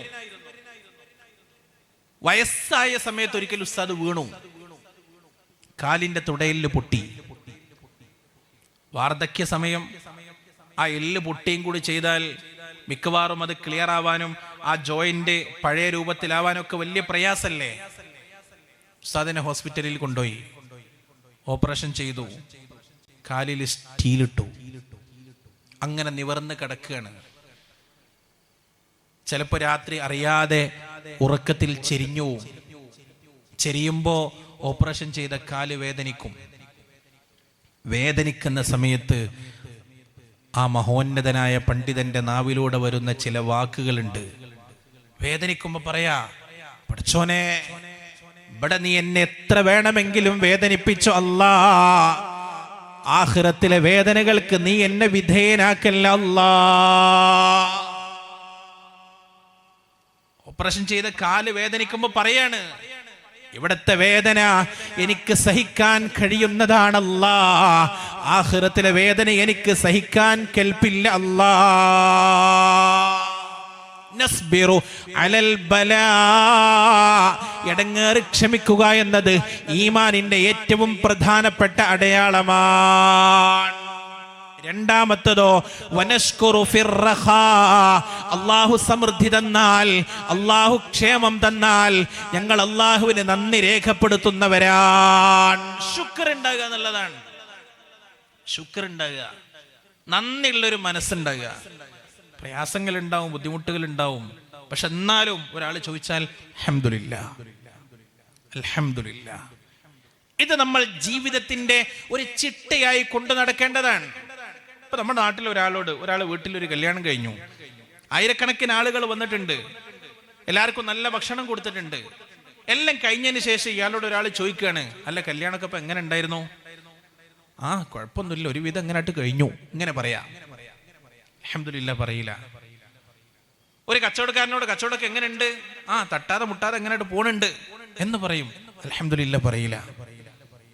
അൽഹംദു റഅ്സു ശുക്രി എന്നാണ്. അള്ളാഹുവിനോട് കാണിക്കുന്ന നന്ദിയുടെ തലവാചകമാണ്, അതിന്റെ മേലെ തലയാണ് അൽഹംദുലില്ലാഹ് എന്നുള്ള വർത്താനം, അൽഹംദുലില്ലാഹ് എന്നുള്ള വാക്ക്. അത് നമ്മൾ കണ്ടു. ഫലസ്തീനിലെ ഗസയിൽ എല്ലാം തകർക്കപ്പെട്ട ശൂന്യകരങ്ങളുമായി കഴിയുന്ന മനുഷ്യന്മാർ അവർ തിരിച്ചു വരികയാണ്. അവർക്ക് വീടില്ല, അവർക്ക് ജോലിയില്ല, അവർക്ക് ഉറ്റവരോ ഇടയവരോ ഇല്ല, അവരുടേതെന്ന് പറയാൻ ഒരു തരി മണ്ണ് പോലും ഇല്ല. ഈ ഘട്ടത്തിലും ചിലപ്പോൾ അവരുടെ അവയവങ്ങൾ നഷ്ടപ്പെട്ടിട്ടുണ്ടാവും, കാല് പോയിട്ടുണ്ടാവും, കൈ പോയിട്ടുണ്ടാവും, ശരീരത്തിൽ മുറിവേറ്റിട്ടുണ്ടാവും.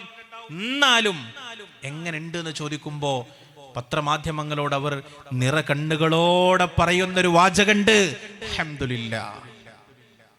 ആ വേദനന്റെ ഇടയിലും അൽഹംദുലില്ലാ. അത് ശുക്റാണ്, അത് ശുക്റാണ്. വനശ്കുറു ഫിർറഖാ. അല്ലാഹു സമൃദ്ധി തന്നാൽ ഞങ്ങൾ അല്ലാഹുവിന് നന്ദി രേഖപ്പെടുത്തുന്നവരാണ്. റസൂലുള്ളാഹിന്റെ മുന്നിലേക്ക് ഒരു യാചകൻ വന്നു. ആ യാചകൻ വന്നപ്പോ മുത്തുനബി വീട് മുഴുവൻ പരതി നോക്കിയിട്ട് കിട്ടിയത് ഒരൊറ്റ ഈത്തപ്പഴമാണ്. ആ ഈത്തപ്പഴം യാചകന് കൊടുത്തപ്പോ വല്ലാത്ത ഒരു നോട്ടം നോക്കി ആ യാചകൻ, പ്രവാചകരെ, ഞാൻ എത്ര ദൂരം താണ്ടിയിട്ടാ വന്നത്, ആകെ തന്നതൊരു ഈത്തപ്പഴമാ. അത് സ്വീകരിക്കാതെ ആ യാചകൻ നടന്നു പോവുകയാണ്. തൊട്ട് ബാക്കിൽ മറ്റൊരു യാചകൻ വന്നു.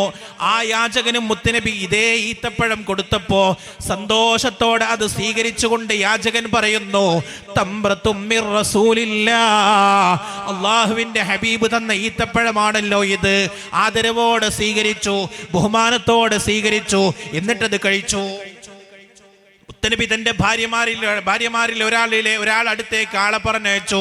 അവരുടെ അടുത്ത് 40 ദിർഹമുണ്ട്, വാങ്ങിക്കൊണ്ടുവരാൻ പറഞ്ഞു. അതും ഈ യാചകന് മുത്തനബി കൊടുത്തു. എന്തേ സംഭവിച്ചത്? ലഇൻ ശകർതും ലഅസീദന്നകും. ഒരാൾ നന്ദി ചെയ്താൽ അല്ലാഹു അവന്റെ നിഅമത്തുകൾ അധികമാക്കി കൊടുക്കുമെന്ന് വിശുദ്ധ ഖുർആൻ. അപ്പൊ നന്ദിയുള്ള ഒരു മനസ്സ് നമുക്ക് ഉണ്ടാവണം, നന്ദിയുള്ള മനസ്സുണ്ടാവണം. അള്ളാഹു നമ്മെപ്പോലെ അനുഗ്രഹം ചെയ്ത ഒരു ജനത ഭൂമിയിൽ ഉണ്ടാവില്ല. നമ്മളെപ്പോലെ അനുഗ്രഹം ചെയ്ത ഒരു ജനത. പ്രയാസങ്ങൾ ഉണ്ടെങ്കിലും ആ അനുഗ്രഹത്തിന്റെ പേരിൽ പടച്ചവനോട് നന്ദി പറയണം, അൽഹംദുലില്ലാ പറയണം. അള്ളാഹു തൗഫീഖ് ചെയ്യുമാറാവട്ടെ. ഈ ശുക്റാണ് ഈമാന്റെ രണ്ടാമത്തെ അടയാളം. മൂന്നാമത്തതോ വനറുല്ലാ ബിമവാഖിൽ ഖളാ. അള്ളാഹുവിന്റെ ഖളാ എന്താണെങ്കിലും ഞങ്ങളതിൽ പൂർണ്ണമായ തൃപ്തി പ്രകടിപ്പിക്കുന്നവരാണ്. എന്തേ പടച്ചോൻ ഇങ്ങനെ ചെയ്തത് എന്ന് ചോദിക്കൂല, എന്തുകൊണ്ടാ പടച്ചോൻ ഇങ്ങനെ പെരുമാറുന്നത് എന്ന് ചിന്തിക്കൂല.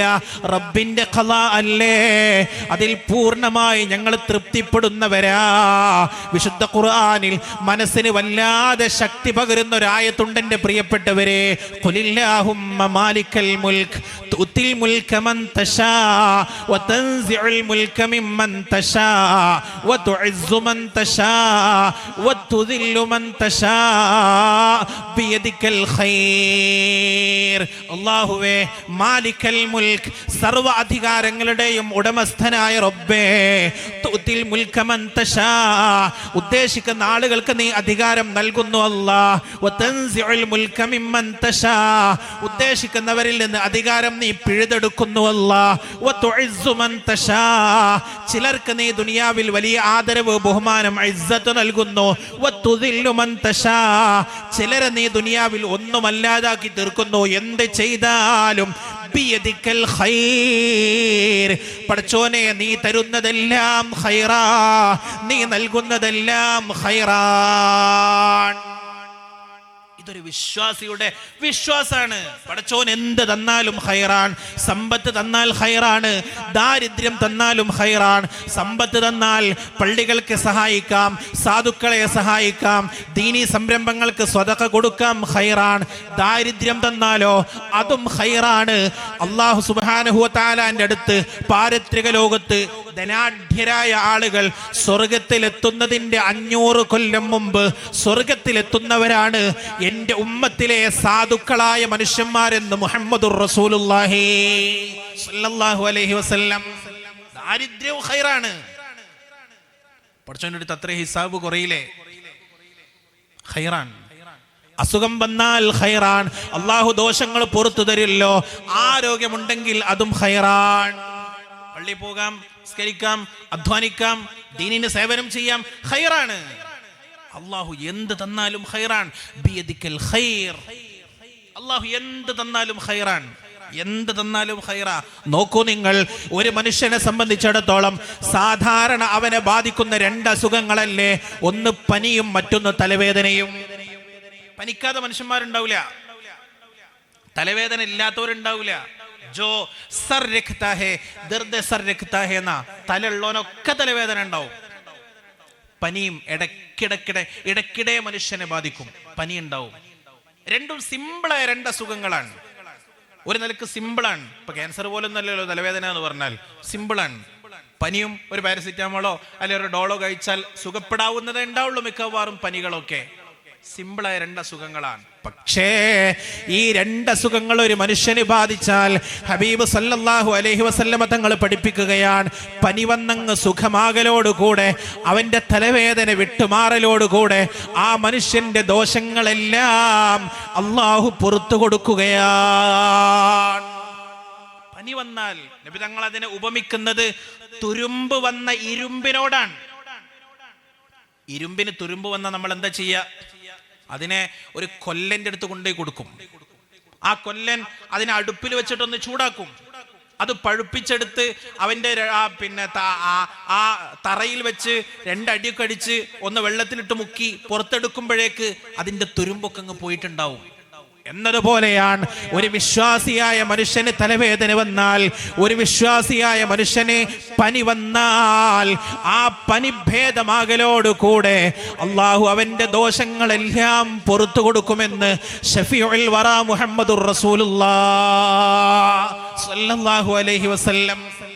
പിന്നെന്തിനാ ഒരു അസുഖം വരുമ്പോ നമ്മൾ ഇങ്ങനെ ബേജാറാകണത്? എന്തിനാ പടച്ചോനെ കുറിച്ച് വേണ്ടാത്തത് പറയണത്? മഹാനായ അബൂ ദർദാ റളിയല്ലാഹു തആല അൻഹു തങ്ങൾ പറയുന്നുണ്ട്, ഒരു രാത്രി മുഴുവൻ ഒരു മനുഷ്യന് പനിച്ചാൽ ഒരു കൊല്ലത്തെ ദോഷം അല്ലാഹു പുറത്തു കൊടുക്കുന്നതാണ്. ഒരു രാത്രി പനിച്ചാൽ ഒരു കൊല്ലത്തെ ദോഷം. ഒരു രാത്രി പനിച്ചാൽ നമ്മൾ എന്താ ചെയ്യേണ്ടത്? ഡോക്ടറെ കാണാതിരിക്കണമെന്ന് ഈ പറഞ്ഞതിനർത്ഥമില്ല.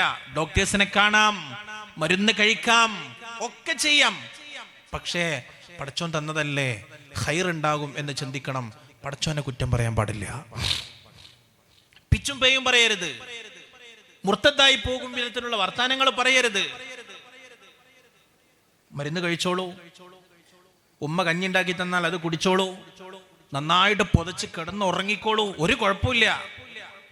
നേരം വെളുക്കുമ്പോഴേക്ക് ആ പനി ഭേദമാകലോടെ ഒരു കൊല്ലത്തെ ദോഷം അള്ളാഹു പുറത്തു തരുമെന്ന് മുഹമ്മദുർ റസൂലുള്ളാഹി സ്വല്ലല്ലാഹു അലൈഹി വസല്ലം.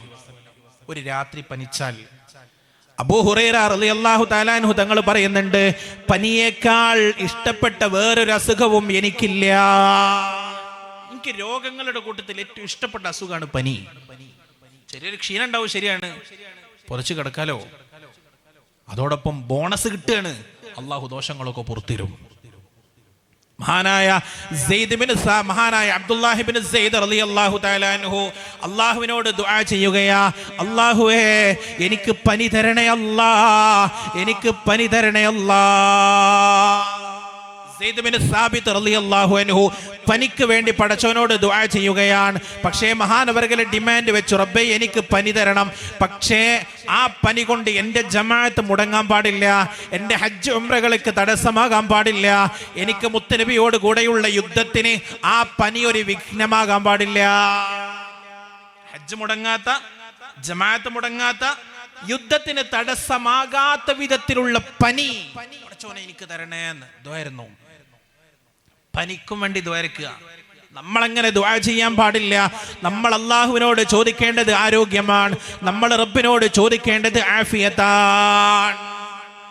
സ്വഹാബത്തിന് അത് സഹിക്കാനുള്ള കെൽപ്പുണ്ട്. അവർ നല്ല പവർഫുൾ ആണ്. ഈമാന്റെ കാര്യത്തിൽ അവർ 100% സ്ട്രോങ് ആണ്. നമ്മൾക്ക് എന്ത് ഈമാൻ? നമ്മൾക്ക് അതിന് മാത്രം ഇല്ലല്ലോ. എന്തെങ്കിലും ഒന്ന് കാണുമ്പോഴേക്ക് തെറ്റിപ്പോകും വിധത്തിലുള്ള പവറേ നമ്മളുടെ ഈമാനിലുള്ളൂ. അള്ളാഹു നമുക്ക് ഹിദായത്തിൽ അടിയുറപ്പിച്ച് നിർത്തിത്തരുമാറാവട്ടെ. അതുകൊണ്ടാണ് നമ്മളോട് അള്ളാഹു പറയണത്, രോഗം ചോദിക്കാൻ പാടില്ല പടച്ചവനോട്, ആഫിയത്തിനെ ചോദിക്കണം, ആരോഗ്യത്തിന് ചോദിക്കണം, ആരോഗ്യത്തിന് വേണ്ടി ദുആരക്കണം.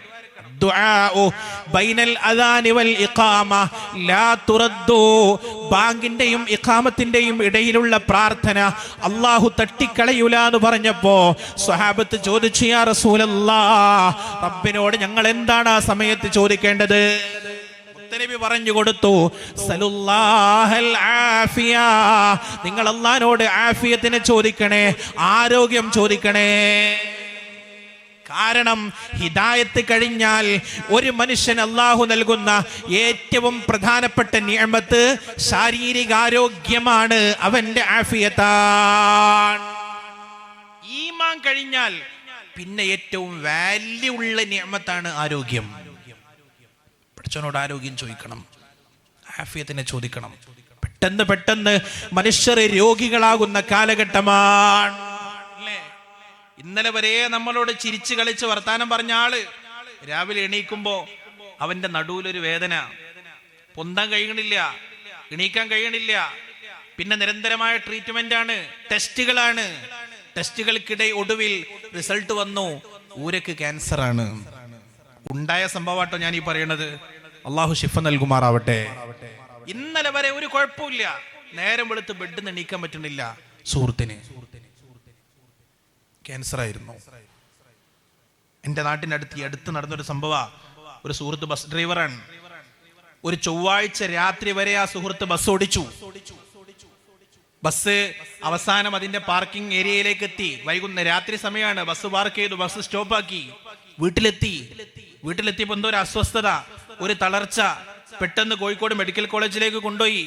തീവ്ര പരിചരണ വിഭാഗത്തിലേക്ക് ICUവിൽ പ്രവേശിപ്പിച്ചു. ടെസ്റ്റുകൾ നടത്തി. നോക്കുമ്പോൾ 2 കിഡ്നിയും ഫെയിലാണ്. ഡേഞ്ചർ സ്റ്റേജിലുള്ളത്. ബുധനാഴ്ച റിസൾട്ട് വന്നു, വ്യാഴാഴ്ച ആ സുഹൃത്ത് മരിച്ചു. അള്ളാഹു ഖുർവിയ ദർജ ഉയർത്തി കൊടുക്കുമാറാവട്ടെ. വ്യാഴാഴ്ച മരിച്ചു. നോക്കി, ചൊവ്വാഴ്ച വരെ ആ സുഹൃത്തിന് ഒരു കുഴപ്പമില്ല, സാധാ പോലെ ബസ് ഓടിച്ചു. ബസ്സിലെ ഡ്രൈവറാണ്. ബസ്സിന്റെ യാത്രകളും ട്രിപ്പുകളും എല്ലാം കഴിഞ്ഞ് വീട്ടിലെത്തിയപ്പോഴേക്ക് അസുഖം വന്നു. 2 ദിവസത്തിനുള്ളിൽ ആ സുഹൃത്ത് മരിച്ചു. പെട്ടെന്ന് മനുഷ്യൻ മരിക്കുകയാണ്, രോഗിയായി പോവാൻ. ഈ സമയത്ത് അള്ളാഹുവിനോട് നിരന്തരമായി ആഫിയത്ത് ചോദിക്കണമെന്ന ഹബീബ് സല്ലല്ലാഹു അലൈഹി വസല്ലമ തങ്ങളുടെ വാക്യം നമ്മൾ ഓർക്കേണ്ടത്.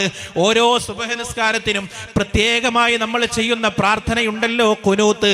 എന്താ ഒന്നാമതായി പടച്ചോനോട് ചോദിക്കുന്നത്? അല്ലാഹുമ്മ ഹ്ദിനാ ഫീമൻ ഹദൈത്, അല്ലാഹുവേ ഹിദായത്ത് തരണേ റബ്ബേ. രണ്ടാമത്തെ ചോദ്യം എന്താ? വആഫിനാ ഫീമൻ ആഫൈത്, ആരോഗ്യം തരണേ അല്ലാ, ശരീരത്തിന് ആഫിയത്ത് തരണേ അല്ലാ. ഉറക്കച്ചടവോടെ ഖുനൂത്ത് ഓതരുത് പ്രിയപ്പെട്ടവരെ, ആത്മാർത്ഥമായി പ്രാർത്ഥിക്കണം. ഖുനൂത്തിന്റെ ഓരോ വാചകങ്ങളും വളരെ ഇമ്പോർട്ടന്റ് ആണ്, വളരെ പ്രാധാന്യമുള്ളതാണ്. വആഫിനാ ഫീമൻ ആഫൈത്. ഹിദായത്ത് കഴിഞ്ഞാൽ റബ്ബിനോട് രണ്ടാമത് ചോദിക്കുന്നത് ആഫിയത്താ. രണ്ടാമത് പടച്ചോനോട് ചോദിക്കുന്നത് ആരോഗ്യമാണ്. എപ്പോഴും ദ്വാരക്കണം, ആഫിയത്തിന് വേണ്ടി ദ്വാരക്കണം, ആരോഗ്യത്തിന് വേണ്ടി ദ്വാരക്കണം. അള്ളാഹു നമുക്ക് ആഫിയത്തും സിഹത്തും ദീർഘായുസ്സും നൽകി അനുഗ്രഹിക്കുമാറാവട്ടെ. രോഗികളായ ഒരുപാട് ആളുകളുണ്ട്, അള്ളാഹു അവർക്കൊക്കെ പൂർണ്ണ ശിഫ പ്രദാനം ചെയ്യുമാറാവട്ടെ. ആമീൻ. ആഫിയത്തിനാണ് പടച്ചോനോട് ദ്വാരക്കേണ്ടത്, നമ്മളെ രോഗം ചോദിക്കാൻ പാടില്ല. ഇമാം റാസി ഉദ്ധരിക്കുന്ന ഒരു സംഭവം കാണാം. റസൂലുള്ളാഹി തങ്ങൾ ഇങ്ങനെ നടന്നു പോകുമ്പോൾ ഒരു മനുഷ്യനെ കണ്ടു. ആ മനുഷ്യൻ ശരീരമാകെ മെലിഞ്ഞ്, ആകെ ദുർബലനായി മെലിഞ്ഞൊട്ടിയിട്ട് ഒരു പക്ഷി കുഞ്ഞിനെ പോലെയായിട്ടുണ്ട്. അത്രയും മെലിഞ്ഞൊട്ടിയിട്ടുണ്ട്. നബി തങ്ങൾ ആ മനുഷ്യനോട് ചോദിച്ചു, എന്താ നിങ്ങൾ പടച്ചോനോട് ചോദിച്ചുകൊണ്ടിരിക്കുന്നത്? എന്താ നിങ്ങൾ റബ്ബിനോട് ദുആ ചെയ്യാറുള്ളത്? ആ മനുഷ്യൻ പറഞ്ഞു, യാ റസൂലല്ലാഹ്, ഞാൻ റബ്ബിനോട് ചോദിക്കുന്നത് എന്താണെന്നറിയോ? അല്ലാഹുവേ, ആഖിറത്തിൽ നീ എനിക്ക് എന്തെങ്കിലും ശിക്ഷ വിധിച്ചിട്ടുണ്ടെങ്കിൽ പടച്ചോനെ അതിവിടെ തന്നെ തരണേ അല്ലാ. ആഖിറത്തിലേക്ക് ആ ശിക്ഷകൾ നീ നീട്ടിവെക്കല്ല അല്ലാ. ഇതാണ് എന്റെ ചോദ്യം എന്ന് പറഞ്ഞു. ആഖിറത്തിലുള്ളത് ഇവിടെ തന്നെ കൊണ്ട് റബ്ബേ, ആഖിറത്തിലേക്ക് നീട്ടിവെക്കല്ലേ. റസൂലുള്ളാഹി തങ്ങൾ പറഞ്ഞു, ഇന്നകും ലാ തുതീഖൂന ദാലിക്, അല്ലാഹു എല്ലാം ഇവിടെ തരാൻ വിചാരിച്ചാൽ നിങ്ങൾക്കത് സഹിക്കാൻ കഴിയൂല. അങ്ങനെ ദുആ ചെയ്യാൻ പാടില്ല. മറിച്ച് ദുആ ചെയ്യേണ്ടത് എന്താ? റബ്ബനാ ആതിനാ ഫിദ് ദുനിയാ ഹസന വഫിൽ ആഖിറതി ഹസന വഖിനാ അദാബന്നാർ. ഈ ലോകത്തും സമൃദ്ധമായ ജീവിതം ഉണ്ടാകണം, ആഖിറത്തിലും സമൃദ്ധമായ ജീവിതം ഉണ്ടാകണം. 2 ലോകത്തും നന്മയ്ക്ക് വേണ്ടിയാ പടച്ചവനോട് ദുആ ചെയ്യേണ്ടത്. 2 ലോകത്തും ഹസനത്ത് കിട്ടണം. അങ്ങനെ ദുആരിക്കാൻ പറഞ്ഞു. നബി തങ്ങൾ ആ മനുഷ്യന് വേണ്ടി അങ്ങനെ ദുആ ചെയ്തു. അദ്ദേഹത്തിന്റെ അസുഖം മുഴുവൻ ഭേദമാവുകയും ചെയ്തു എന്ന് ഇമാം റാസി ഉദ്ധരിക്കുന്ന ഒരു സംഭവം കാണാം. അപ്പൊ നമ്മൾ ആഫിയത്തിനാ പഠിച്ചവനോട് ദ്വാരക്കേണ്ടത്, ആരോഗ്യത്തിനാണ് ദ്വാരക്കേണ്ടത്. പക്ഷേ സെയ്ദ് ബിൻ സാബിത്ത് റളിയല്ലാഹു അൻഹു അദ്ദേഹം നല്ല ഈമാനുള്ള മനുഷ്യനായതുകൊണ്ട് അള്ളാഹുവിനോട് പനിക്ക് വേണ്ടി ദുആ ചെയ്യുകയാണ്. മഹാന്മാരായ സ്വഹാബത്ത് പറയുന്നു, അള്ളാഹു അദ്ദേഹത്തിന് പനി കൊടുത്തു. എപ്പോൾ നെറ്റിത്തടത്തിൽ കൈവച്ചാലും വജദിനാ ഹർറൽ ഹുമ്മാ, നെറ്റിയിൽ കൈവച്ചാലൊക്കെ അദ്ദേഹത്തിന്റെ ബോഡി നല്ല ഹീറ്റ് ഉള്ളതായിരുന്നു, ബോഡി ടെമ്പറേച്ചർ ഞങ്ങൾക്ക് അനുഭവിക്കാൻ പറ്റുമായിരുന്നു. ബോഡി ചൂടായിരുന്നു, പനി ഉണ്ടായിരുന്നു, എപ്പോഴും പനിയാണ്. പഠിച്ചവനോട് ചോദിച്ചു വാങ്ങുക പനി എന്തുകൊണ്ട്? പനി വന്നാൽ അള്ളാഹു ദോഷങ്ങൾ പൊറുക്കുകയാണ്, ദോഷങ്ങൾ പൊറുക്കുകയാണ്. ബിയദിക്കൽ ഖൈർ, അല്ലാഹുവേ നീ എന്ത് തന്നാലും ഖൈറാ, നീ എന്ത് തന്നെ തന്നാലും ഖൈറാൻ. ഈ വിശ്വാസാണ് നമുക്ക് വേണ്ടത്, ഈ വിശ്വാസം വേണ്ടത്. എന്ത് വലിയ പരീക്ഷണം തന്നാലും അള്ളാഹു ഇതിന്റെ പിന്നിലൊക്കെ വലിയ ഖൈർ വെച്ചിട്ടുണ്ടാവും, വലിയ ഖൈർ വെച്ചിട്ടുണ്ടാവും. ഞാൻ പറഞ്ഞല്ലോ, തലവേദന വന്നാ ദോഷം പൊറുക്കും, പനി വന്നാ ദോഷം പൊറുക്കും. ഇമാം ബൈളാവി ഉദ്ധരിക്കുന്ന ഒരു ഹദീസ് കാണാം, ഒരു മനുഷ്യന് ഉറുമ്പ് കടിച്ചാൽ പോലും അള്ളാഹുവിന്റെ ദോഷം പുറത്തു കൊടുക്കുന്നതാണ്. ഉറുമ്പ് കടിച്ചാൽ, ഇപ്പൊ ഒരു തുറന്ന അന്തരീക്ഷമാണ്, ചിലപ്പോൾ നമ്മൾ കൊതുക് കടിക്കുന്നുണ്ടാവും, വല്ല പ്രാണിയും വേദനിപ്പിക്കുന്നുണ്ടാവും. ആ കൊതുക് കടിച്ചാൽ പോലും ഒരു മനുഷ്യന്റെ ദോഷം അള്ളാഹു പുറത്തു തരുമെന്ന് മുഹമ്മദുർ റസൂലുള്ളാഹി സ്വല്ലല്ലാഹു അലൈഹി വസല്ലം. അപ്പൊ 2 കിഡ്നിയും ഫെയിലായ ഒരു മനുഷ്യൻ അള്ളാഹു കൊടുക്കുന്ന അനുഗ്രഹം, അള്ളാഹു കൊടുക്കുന്ന പദവി, റബ്ബ് അവന് കൊടുക്കുന്ന പ്രതിഫലം എത്ര വലുതാണെന്നോ ആലോചിച്ച് നോക്കി. സ്ട്രോക്ക് വന്നൊരു മനുഷ്യൻ, തളർച്ച ബാധിച്ചൊരു മനുഷ്യൻ, ആ മനുഷ്യൻ ഒരൊറ്റ സുജൂദ് ചെയ്താൽ ആരോഗ്യമുള്ള നമ്മൾ 1000കണക്കിന് സുജൂദ് ചെയ്യുന്നതിന്റെ പ്രതിഫലമാണ് ആ മനുഷ്യൻ അള്ളാഹു നൽകുന്നത്. കാരണം അത്രയും അദ്ദേഹം ടയേർഡാണ്, ക്ഷീണിതനാണ്. പരീക്ഷണ വിധേയനായ ആളുകൾക്ക് അള്ളാഹു കൊടുക്കുന്നത് വലിയ പ്രതിഫലമാണ്, വലിയ പ്രതിഫലം. അപ്പൊ രോഗം വന്നാൽ, പ്രയാസങ്ങൾ ഉണ്ടായാൽ ഖലാഇനെ പഴിക്കരുത്, പടച്ചോനെ കുറ്റം പറയരുത്. എന്ത് ചിന്തിക്കണം? ബിയദിക്കൽ ഖൈർ, പടച്ചോനെ നീ തന്നതിന്റെ പിന്നിൽ ഒരു ഖൈർ ഉണ്ടാകും, ആ ഖൈർ എനിക്ക് തരണേ റബ്ബേ. അങ്ങനെ ദുആ ചെയ്യണം, അങ്ങനെ ദുആ ചെയ്യണം. മഹാനായ കാളമ്പാടി ഉസ്താദ് റഹിമഹുല്ലാഹ്, അല്ലാഹു ഉഖ്റവിയായ ദറജ ഉയർത്തി കൊടുക്കുമാറാവട്ടെ. സമസ്തയുടെ പ്രസിഡന്റ് ആയിരുന്നില്ലേ മഹാനായ കാളമ്പാടി ഉസ്താദിന്റെ 2 മക്കൾ ഒരു വിവാഹ യാത്രക്കിടെ ആക്സിഡന്റ് സംഭവിച്ച് മരണപ്പെടുകയാണ്. 2 മക്കൾ മരിച്ചു, 14-15 വയസ്സ്, അതിനിടയിൽ പ്രായമുള്ള 2 പെൺകുട്ടികൾ മരിച്ചു. കാളമ്പാടിയിൽ നടന്ന ഒരു കല്യാണത്തിന്റെ ഭാഗമായിട്ട് എന്തോ യാത്ര പോകുമ്പോൾ ജീപ്പ് മറിഞ്ഞിട്ട് കുറെ ആളുകൾ മരിച്ചു. കാളമ്പാടി ഉസ്താദിന്റെ 2 മക്കൾ മരിച്ചു, 2 മക്കൾ. കാളമ്പാടി ഉസ്താദ് അപ്പൊ ജാമിയയിലാണ്, കുട്ടികൾക്ക് ദർസ് എടുത്തിക്കൊണ്ടിരിക്കുകയാണ്. വിവരം കേട്ടു, ഉസ്താദ് വീട്ടിൽ വന്നു. വീട്ടിലെത്തിയപ്പോ ഒരു മകളുടെ ജനാസ പോസ്റ്റ്മോർട്ടം കഴിഞ്ഞ് വീട്ടിലെത്തിയിട്ടുണ്ട്, കൊണ്ടുവന്നിട്ടുണ്ട്. ഒരു മകളുടേത് കൊണ്ടുവന്നിട്ടുണ്ട്. അപ്പോഴാണ് ആ വീട്ടിലേക്ക് കയറി വന്നത് മുസ്ലിം ഉമ്മത്തിന്റെ അനിഷേധ്യ നായകരായിരുന്ന മഹാനായ പാണക്കാട് സയ്യിദ് മുഹമ്മദ് അലി ശിഹാബ് തങ്ങൾ നവ്വറല്ലാഹു മർഖദ. അല്ലാഹുവിന്റെയൊക്കെ ബർക്കത്ത് കൊണ്ട് നമ്മയൊക്കെ രക്ഷപ്പെടുത്തുമാറാവട്ടെ. ശിഹാബ് തങ്ങൾ വീട്ടിലേക്ക് വന്നു. ശിഹാബ് തങ്ങൾ ഉസ്താദിനോട് ചോദിക്കുക, ഉസ്താദെ ജനാസ എടുക്കുകയല്ലേ, മയ്യത്ത് എടുക്കുകയല്ലേ? കാളമ്പാടി ഉസ്താദ് ആലോചിച്ച് നോക്കൂ, ഒരു കുട്ടി മരിക്കുമ്പോൾ ഉപ്പാക്ക് ഉണ്ടാകുന്ന വിഷമം എത്രയായിരിക്കും? ഒരു കുട്ടി മരിച്ചാൽ, ഞാൻ ഇന്നലെ ഇങ്ങനെ ആലോചിച്ചു, ദുബൈ അബുദാബി റോഡിൽ നടന്ന ഒരു ആക്സിഡന്റിൽ ഒരു ഉമ്മയുടെ 4 മക്കളാ ഒന്നിച്ചു മരിച്ചത്. നിങ്ങൾ വായിച്ചില്ലേ ആ സംഭവം? അള്ളാഹു കുടുംബത്തിന് സ്വബർ പ്രദാനം ചെയ്യുമാറാവട്ടെ, അള്ളാഹു ഹിമ്മത്ത് നൽകുമാറാവട്ടെ. ആ ഉപ്പയും ഉമ്മയും ഹോസ്പിറ്റലിലാണ്, അള്ളാഹു അവർക്ക് പൂർണ്ണ ശിഫ പ്രദാനം ചെയ്യുമാറാവട്ടെ. 4 മക്കൾ ഒന്നിച്ചായിട്ട് മരിച്ചാൽ ആ ഉപ്പാക്ക് പിന്നെ ജീവിതത്തിൽ എന്തെങ്കിലും, ഞാൻ നേരത്തെ സൂചിപ്പിച്ച പോലെ, ഒന്ന് സന്തോഷിക്കാൻ പറ്റുമോ?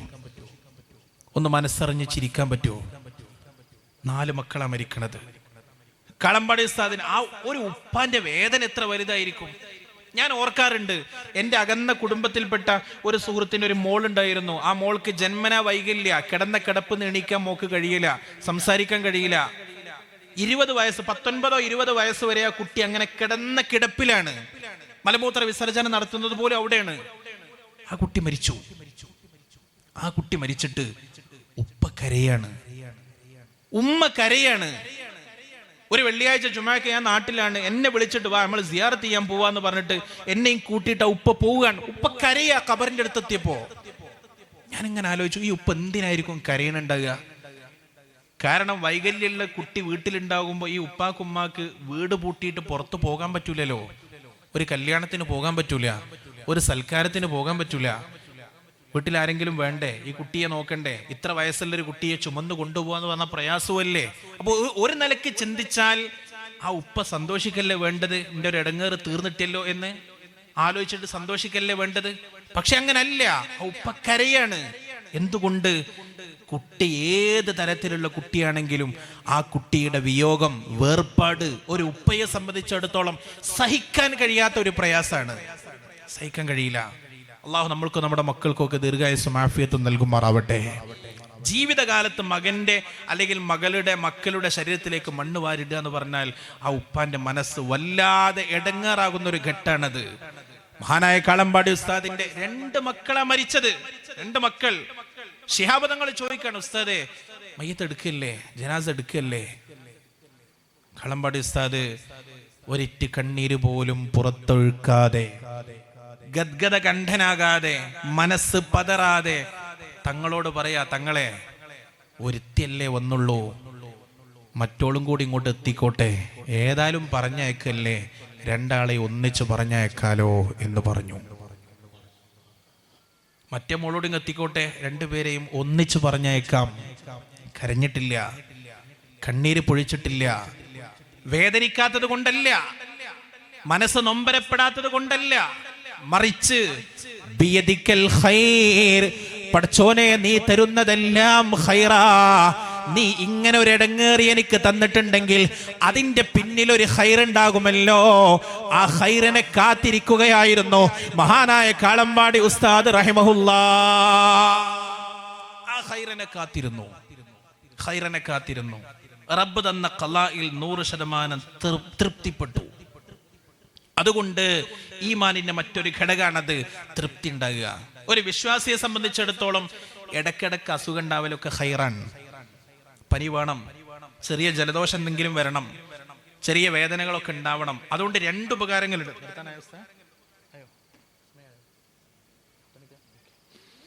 അതിൽ 2 ഗുണങ്ങളുണ്ട്. ഒന്ന്, ഞാൻ ഒന്നുമല്ല എന്നുള്ളൊരു ബോധം അവന് വരും. ഞാൻ ഒന്നുമല്ല, എൻ്റെ ശരീരം എന്ന് ഞാൻ പറയുന്നുണ്ട്, എൻ്റെ കൈയെന്ന് ഞാൻ പറയുന്നുണ്ട്, പക്ഷെ എൻ്റെ ബോഡിക്കൊരു വേദന വന്നിട്ട് എനിക്കൊന്നും ചെയ്യാൻ പറ്റണില്ലല്ലോ, എൻ്റെ കൈ ഒടിഞ്ഞിട്ട് എനിക്കൊന്നും ചെയ്യാൻ പറ്റിയില്ലല്ലോ. ഇതൊന്നും എൻ്റേതല്ല എന്നൊരു ബോധം ഒരു മനുഷ്യന് വരും. ഞാൻ നിസ്സഹായനാണ് എന്നൊരു ബോധം ഉണ്ടാവും. അത് വലിയ ഖൈറാണ്.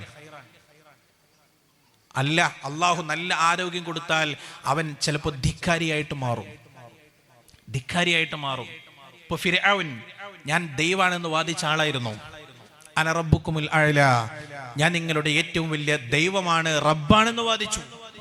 ഈ പുഴകളൊക്കെ എന്റെ നിർദ്ദേശപ്രകാരമാണ് എന്റെ കാലിന്റെ ചോട്ടിലൂടെ ഒഴുകുന്നത് എന്ന് പറഞ്ഞു. ഫിർഔൻ അങ്ങനെ ദൈവികത വരെ വാദിക്കാനുള്ള കാരണമായിട്ട് മഹാന്മാര് പറയുന്നുണ്ട്, ഫിർഔനിന് ജീവിതത്തിൽ ഒരസുഖം ഉണ്ടായിട്ടില്ല. ഒരു തലവേദന വന്നിട്ടില്ല, ഒരു ചുമ ഉണ്ടായിട്ടില്ല, ഒരു പനി ഉണ്ടായിട്ടില്ല, ഒരു ജലദോഷം പോലും ഫിർഔനിനെ ബാധിച്ചിട്ടില്ല. അത്രയും ഹെൽത്തി ബോഡി ആയിരുന്നു. ആ ആരോഗ്യത്തിൽ വഞ്ചിതനായിട്ടാണ് ഫിർഔൻ ദൈവികത വരെ വാദിക്കാൻ തയ്യാറായത്. ഇനി ആ ആരോഗ്യം ഉണ്ടായതിന്റെ രഹസ്യം വേറൊന്നുണ്ട്. ഫിർഔൻ എന്തുകൊണ്ട് അങ്ങനെ ആരോഗ്യം ഉണ്ടായതെന്നറിയോ? അതിനും 2 കാരണങ്ങൾ മഹാന്മാർ പറയുന്നുണ്ട്. ഒന്ന്, ഫിർഔൻ സുബഹിന്റെ ശേഷം ഉറങ്ങൂലായിരുന്നു. 2, ഭക്ഷണം കൊണ്ടു കൊടുത്താൽ അതിലൊരു വറ്റ് പോലും വേസ്റ്റ് ആക്കൂല, അത് മുഴുവൻ കഴിക്കും, ഒരു വറ്റ് പോലും കളയില്ല. ഇതിന്റെ ബറക്കത്തായിരുന്നു ഫിർഔനിന്റെ ആരോഗ്യമെന്നും മഹാന്മാർ രേഖപ്പെടുത്തുന്നത് കാണാം. അപ്പോ ആരോഗ്യം തന്നെയാണെങ്കിൽ മനുഷ്യൻ ധിക്കാരിയായിട്ട് മാറും. ഇടയ്ക്കിടയ്ക്ക് അസുഖം വന്നാലോ ഞാൻ ഒന്നുമല്ല, നിസ്സഹായനാണ് എന്ന ബോധം ഉണ്ടാവും. 2ാമതൊരു ഗുണം, അസുഖം വന്നാൽ അതിലൂടെ മനുഷ്യന്റെ ദോഷങ്ങൾ പൊറുക്കപ്പെടും എന്നതാണ്. അതുകൊണ്ട് തൃപ്തി ഉണ്ടാകണം.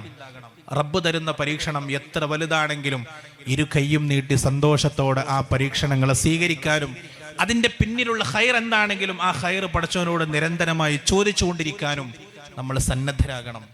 ഇതൊക്കെ കേൾക്കുമ്പോൾ എളുപ്പമാണ്, കേട്ടിരിക്കാൻ നല്ല രസമുണ്ടാവും, എനിക്ക് പറയാനും സുഖമുണ്ടാവും. പക്ഷെ എന്തെങ്കിലും ഒരു അസുഖം, ഒരിടങ്ങേറ് നമ്മളെ ബാധിക്കുമ്പോഴാണ് നമ്മളൊക്കെ തളർന്നു പോവുക. അള്ളാഹു നമുക്കൊക്കെ ഹിമ്മത്ത് നൽകുമാറാവട്ടെ, അള്ളാഹു നമുക്കൊക്കെ സബർ നൽകുമാറാവട്ടെ. ഒരൊറ്റ കാര്യം കൂടെ പറയട്ടെ. ഒരു ഹദീസിൽ കാണാം, ഇന്ന മിനദ് ദുനൂബി ദംബൻ, തെറ്റുകളുടെ കൂട്ടത്തിൽ ഒരു തെറ്റുണ്ട്, ഒരു ദോഷം. ലാ യുകഫിറുഹു സ്വലാത്തു വലസ് സകാത്തു വലൽ ഹജ്ജു വലസ് സൗമു. നിസ്കരിച്ചാൽ അല്ലാഹു അത് പുറത്തരൂല, നോമ്പ് നോറ്റാലും പൊറുക്കൂല, സകാത്ത് കൊടുത്താലും പൊറുക്കൂല, ഹജ്ജ് ചെയ്താലും പൊറുക്കൂല. അങ്ങനെയുള്ളൊരു കുറ്റുണ്ട്. സ്വഹാബത്ത് ചോദിച്ചു, നബിയേ വമാ കഫാറത്തുഹു യാ റസൂലല്ലാഹ്, ആ തെറ്റ് പൊറുക്കാനുള്ള പ്രായശ്ചിത്തം പിന്നെ എന്താ ഉള്ളത്, ഞങ്ങൾ എന്താ ചെയ്യേണ്ടത്? മുത്തനബി പറഞ്ഞു, ലാ യുകഫിറുഹു ഇല്ലൽ ഹമ്മു, ആ ദോഷം പൊറുക്കണമെങ്കിൽ മനസ്സിന് ടെൻഷൻ ഉണ്ടാകണം. ടെൻഷൻ ഉണ്ടായാൽ ദോഷം പൊറുക്കും. ടെൻഷൻ ഉണ്ടായാൽ, ഇന്ന് ഏതൊരു ജോലിക്കാരനെ സംബന്ധിച്ചിടത്തോളം ടെൻഷൻ ആയിരിക്കൂലേ? ഒരാളുടെ കീഴിൽ ജോലി ചെയ്യുകയാണെങ്കിലും സ്വന്തമായിട്ട് ബിസിനസ് നടത്തുകയാണെങ്കിലും ഒക്കെ ടെൻഷനാണ്. വലിയ എഡ്യൂക്കേഷണൽ ക്വാളിഫിക്കേഷൻസ് ഉണ്ട്, വിദ്യാഭ്യാസ യോഗ്യതകളുണ്ട്, ഗൾഫ് പോവാണ്, അല്ലെങ്കിൽ വലിയ ഒരു മൾട്ടി നാഷണൽ കമ്പനികളിൽ ഇന്റർവ്യൂക്ക് അറ്റൻഡ് ചെയ്യാണ്. ആ ഇന്റർവ്യൂ അറ്റൻഡ് ചെയ്ത് വന്നാൽ പിന്നെ ടെൻഷനാ. പഠിച്ചോനെ സെലക്ട് ചെയ്യപ്പെടുവോ, അല്ല തട്ടപ്പെടുവോ, ജോലി കിട്ടുവോ, അല്ല വീണ്ടും ഞാൻ നിരാശനായി മടങ്ങോ? ടെൻഷനാണ്. ഭാര്യ മക്കളെ പിരിഞ്ഞിരിക്കുന്ന പ്രവാസികളായ ആളുകൾ ടെൻഷൻ അനുഭവിക്കുന്നവരാണ്. മാനസികമായി അനുഭവിക്കുന്ന ഒരു ചെറിയ ടെൻഷൻ കാരണത്താൽ പോലും അള്ളാഹു ദോഷം പുറത്തു തരുമെന്ന് മുഹമ്മദുർ റസൂലുള്ളാഹി സ്വല്ലല്ലാഹു അലൈഹി വസല്ലം. അതുകൊണ്ട് മുഅ്മിനുകളെ, നമ്മൾ ശുഭപ്രതീക്ഷയോടെ ജീവിക്കുക. അള്ളാഹുവിനെ കുറിച്ചുള്ള ധാരണ നന്നാക്കുക. പടച്ചോൻ തരുന്നതൊന്നും നമ്മെ വേദനിപ്പിക്കാനല്ല, പ്രയാസപ്പെടുത്താനല്ല, വലിയ ഖൈറിലേക്ക് എത്തിക്കാനുള്ള കവാടങ്ങളാണ് പ്രയാസങ്ങളിലൂടെ അള്ളാഹു നമുക്ക് തുറന്നു തരുന്നത് എന്ന് മനസ്സിലാക്കുക. നമ്മളെ തളർത്താനല്ല, വളർത്താനാണ് അള്ളാഹു പരീക്ഷണങ്ങൾ തരുന്നത് എന്ന് ചിന്തിക്കുക. അള്ളാഹു റബ്ബുൽ ഇസ്സത്ത് നമ്മയൊക്കെ അവൻ്റെ മുത്തഖീങ്ങളിൽ ഉൾപ്പെടുത്തുമാറാവട്ടെ.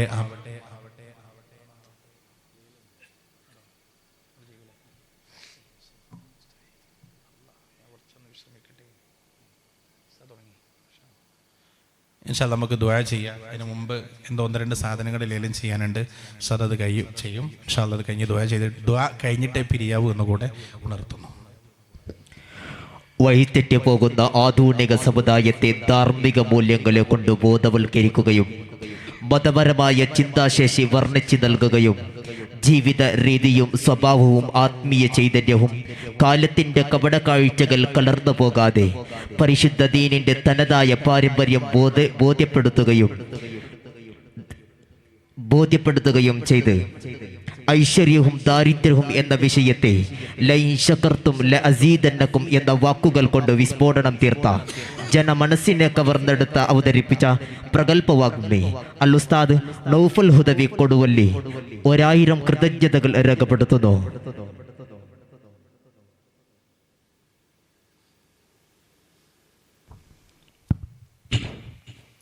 അസ്സലാമു അലൈക്കും വറഹ്മത്തുള്ളാഹി വബറകാതുഹു.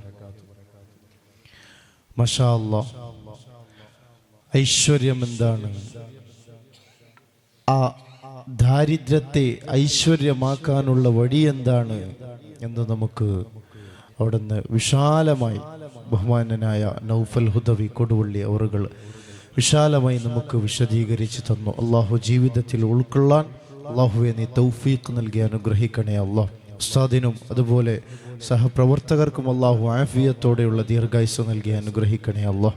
ആമീൻ യാ റബ്ബൽ ആലമീൻ. പലരും ദുആ ചെയ്യാൻ വേണ്ടി ഇവിടത്തേക്ക് പല സാധനങ്ങളും കൊടുത്തയച്ചിട്ടുണ്ട്. അതായത് മർഹൂം ഇബ്രാഹിം അദ്ദേഹത്തിൻ്റെ പേരിൽ 10 കിലോ ഉപ്പ് ഇവിടത്തേക്ക് എത്തിച്ചിട്ടുണ്ട്. അതുപോലെ ഐസമ്മ എന്ന് പറയുന്ന പെണ്ണുങ്ങൾ 10 കിലോ അരി ഇവിടത്തേക്ക് എത്തിച്ചിട്ടുണ്ട്.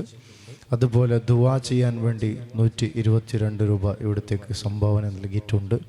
സുലൈമാൻ അദ്ദേഹം 10 കിലോ അരി ഇവിടത്തേക്ക് എത്തിച്ചിട്ടുണ്ട്. അതുപോലെ മറിയം എന്ന് പറയുന്ന പെണ്ണുങ്ങൾ 5 കിലോ പഞ്ചസാര ഇവിടത്തേക്ക് തന്നിട്ടുണ്ട്. അതുപോലെ അശോക അദ്ദേഹം 5000 രൂപ ഇവിടത്തേക്ക് സംഭാവനയായി കൊടുത്തയച്ചിട്ടുണ്ട്. അശോക എന്ന് പറയുന്ന പുഴയിലുള്ള ആ ഒരു വ്യക്തിയാണ്. അതുപോലെ നാഗരാജ്, അദ്ദേഹം 500 രൂപ ഇവിടത്തേക്ക് സംഭാവന നൽകിയിട്ടുണ്ട്. അതുപോലെ രാജേഷ് ഭാർഗവി എന്ന് പറയുന്ന ആൾ 500 രൂപ. അതുപോലെ നിതിൻ SK 500 രൂപ. കാർത്തിക് SR 500 രൂപ. മാഷാ അല്ലാഹ്, ഇത് കാണുമ്പോൾ ഈ നാട്ടിൻ്റെ ഐക്യവും അതുപോലെ ഈ നാടിൻ്റെ ആ ഒരു ഒത്തൊരുമ നമ്മുടെ ഈ ഒരു മജ്ലിസിൽ അതുപോലെ ഈ ഒരു സംഭവത്തിൽ നമുക്ക് കാണാൻ കഴിയുന്ന അല്ലാഹുവേ എന്നെന്നും നിലനിർത്തി തരണേ അല്ലാഹ്. ഐക്യവും റഹ്മാനെ നാടിൽ എല്ലാ നിലക്കും റഹ്മാനെ നീ നൽകി അനുഗ്രഹിക്കണേ അല്ലാഹ്. എന്നെന്നും ഖിയാമും നാട് വരെ നീ നിലനിർത്തി തരണേ അല്ലാഹ്. അമീൻ യാ റബ്ബൽ ആലമീൻ. ഈ സംഭാവന നൽകിയ എല്ലാവർക്കും അല്ലാഹുവേ നീ ഖൈറും പ്രദാനം ചെയ്ത് അനുഗ്രഹിക്കണേ അല്ലാഹ്. മരിച്ചുപോരുടെ ഖബറിലേക്ക് ഇതിൻ്റെ പ്രതിഫലം നീ എത്തിച്ചു കൊടുക്കണേ അല്ലാഹ്. അവരുടെ ജോലിയിലും മറ്റു കാര്യങ്ങളെല്ലാം നീ ഖൈറും ബറക്കത്തും നൽകി അനുഗ്രഹിക്കണേ അല്ലാഹ്. എല്ലാവിധ റഹ്മാനെ ഉദ്ദേശങ്ങളും നീ പൂർത്തിയാക്കി കൊടുക്കണേ അല്ലാഹ്. അവരുടെ വീട്ടിലും കുടുംബത്തിലെല്ലാം നീ ഖൈറും റാഹത്തും സന്തോഷവും അതുപോലെ എല്ലാവിധ രോഗങ്ങൾക്ക് പൂർണ്ണ ശിഫാവ് നൽകി ആഫിയത്തോടെയുള്ള ദീർഘായുസ് നൽകി അനുഗ്രഹിക്കണേ അല്ലാഹ്. പ്രിയപ്പെട്ടവരോട് പറയാനുള്ളത്, അവിടെ പുറത്തു നിൽക്കുന്ന ആളുകളുണ്ടാവും, പള്ളിൻ്റെ പരിസരത്ത് നിൽക്കുന്ന ആളുകളുണ്ടാവും, പുറത്തു നിൽക്കുന്ന പള്ളിൻ്റെ പരിസരത്ത് നിൽക്കുന്ന ആളുകളുണ്ടാവും. ഇൻഷാ അല്ലാഹ് ഈ ഏലം വിളിച്ച കഴിഞ്ഞ ഉടനെ ഉസ്താദ് അവർകൾ വിശാലമായി ദുആ ചെയ്യും. അപ്പോൾ ആ ദുആയിൽ നിങ്ങളെല്ലാവരും കൂടണം. അപ്പോൾ അവിടെ നിൽക്കുന്ന എല്ലാവരും ഈ സദസ്സിൽ വന്ന് ഇരുന്നു കൊണ്ട് നല്ല രീതിയിൽ ഭംഗിയാക്കുക. അൽഹംദുലില്ലാ, അല്ലാഹു തആല നമ്മുടെ സദസ്സ് കബൂൽ ചെയ്ത് അനുഗ്രഹിക്കണേ അല്ലാഹ്. അതുപോലെ നാളത്തെ പരിപാടി എന്ന് പറഞ്ഞാൽ അസർ നിസ്കാരം കഴിഞ്ഞ ഉടനെ ഇതേ വേദിയിൽ വെച്ച് ഷംസുൽ ഉലമ ഖദ്ദസല്ലാഹു സിറഹുൽ അസീസ് അവരുടെ മൗലിദ് സദസ്സ് ഉണ്ടായിരിക്കുന്നതാണ്. അതുപോലെ മഗ്‌രിബ് നിസ്കാരം കഴിഞ്ഞ ഉടനെ ആ ഷംസുൽ ഉലമ മൗലിദിന് നേതൃത്വം നൽകുന്നത് മഹാനായ പാണക്കാട് കുടുംബത്തിലെ കൊടപ്പനക്കൽ തറവാട്ടിലെ പുന്നോമന പുത്രൻ അബ്ദുർ റഷീദ് അലി ശിഹാബ് തങ്ങൾ അവറുകളാണ് ഇൻഷാ അല്ലാഹ് ആ വേദിക്ക് ആ ഒരു മജ്ലിസിൽ നേതൃത്വം നൽകുന്നത്. അതുപോലെ മഗ്‌രിബിന് ശേഷമുള്ള മജ്ലിസിൽ ദുആക്ക് നേതൃത്വം നൽകുന്നത് ഇൻഷാ അല്ലാഹ് കൊടകു കാഴിയും അതുപോലെ സമസ്ത കേരള ജംഇയ്യത്തുൽ ഉലമയുടെ കേന്ദ്ര മുഷാവറ അംഗവുമായ അബ്ദുള്ള ഫൈസി ഉസ്താദ് കൊടകു അവറുകൾ ഈ വേദിയിലേക്ക് നമുക്ക് നല്ല രീതിയിൽ ഭംഗിയാക്കി തരാൻ വേണ്ടി അതുപോലെ ഉദ്ഘാടനം ചെയ്യാൻ വേണ്ടി എത്തുകയാണ് ഇൻഷാ അല്ലാഹ്. അതുപോലെ പ്രഭാഷണ ലോകത്തെ തിളങ്ങി നിൽക്കുന്ന നമ്മുടെ കേന്ദ്ര ജുമാ മസ്ജിദിൻ്റെ ഖതീബറുമായ ബഹുമാനനായ അബ്ദുസ്സലാം ഫൈസി ഉസ്താദ് അവരുടെ പ്രഭാഷണവും ഉണ്ടായിരിക്കുന്നതാണ്, അനുസ്മരണ പ്രഭാഷണം ഇൻഷാ അല്ലാഹ്. അതിലേക്ക് എല്ലാവരും ഈ 2 ദിവസങ്ങളിൽ നിങ്ങൾ വന്ന് സഹകരിച്ചതുപോലെ തന്നെ നല്ല രൂപത്തിൽ വന്നുകൊണ്ട് സഹകരിക്കുക ഇൻഷാ അല്ലാഹ്. അതിന് വേണ്ട സഹായ സഹകരണങ്ങൾ എല്ലാവരും ചെയ്യുക. ഇതുവരെ സഹായ സംഭാവനകൾ നൽകിയവരുടെ എല്ലാം കബൂലാക്കി അല്ലാഹു ദുനിയാവിലും ആഖിറത്തിലും പ്രതിഫലം നൽകി അനുഗ്രഹിക്കണേ അല്ലാഹ്.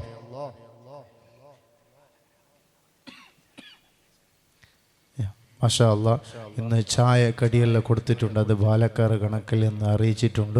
അൽഹംദുലില്ലാ, അല്ലാഹുവേ നീ കബൂലാക്കണേ അല്ലാഹ്.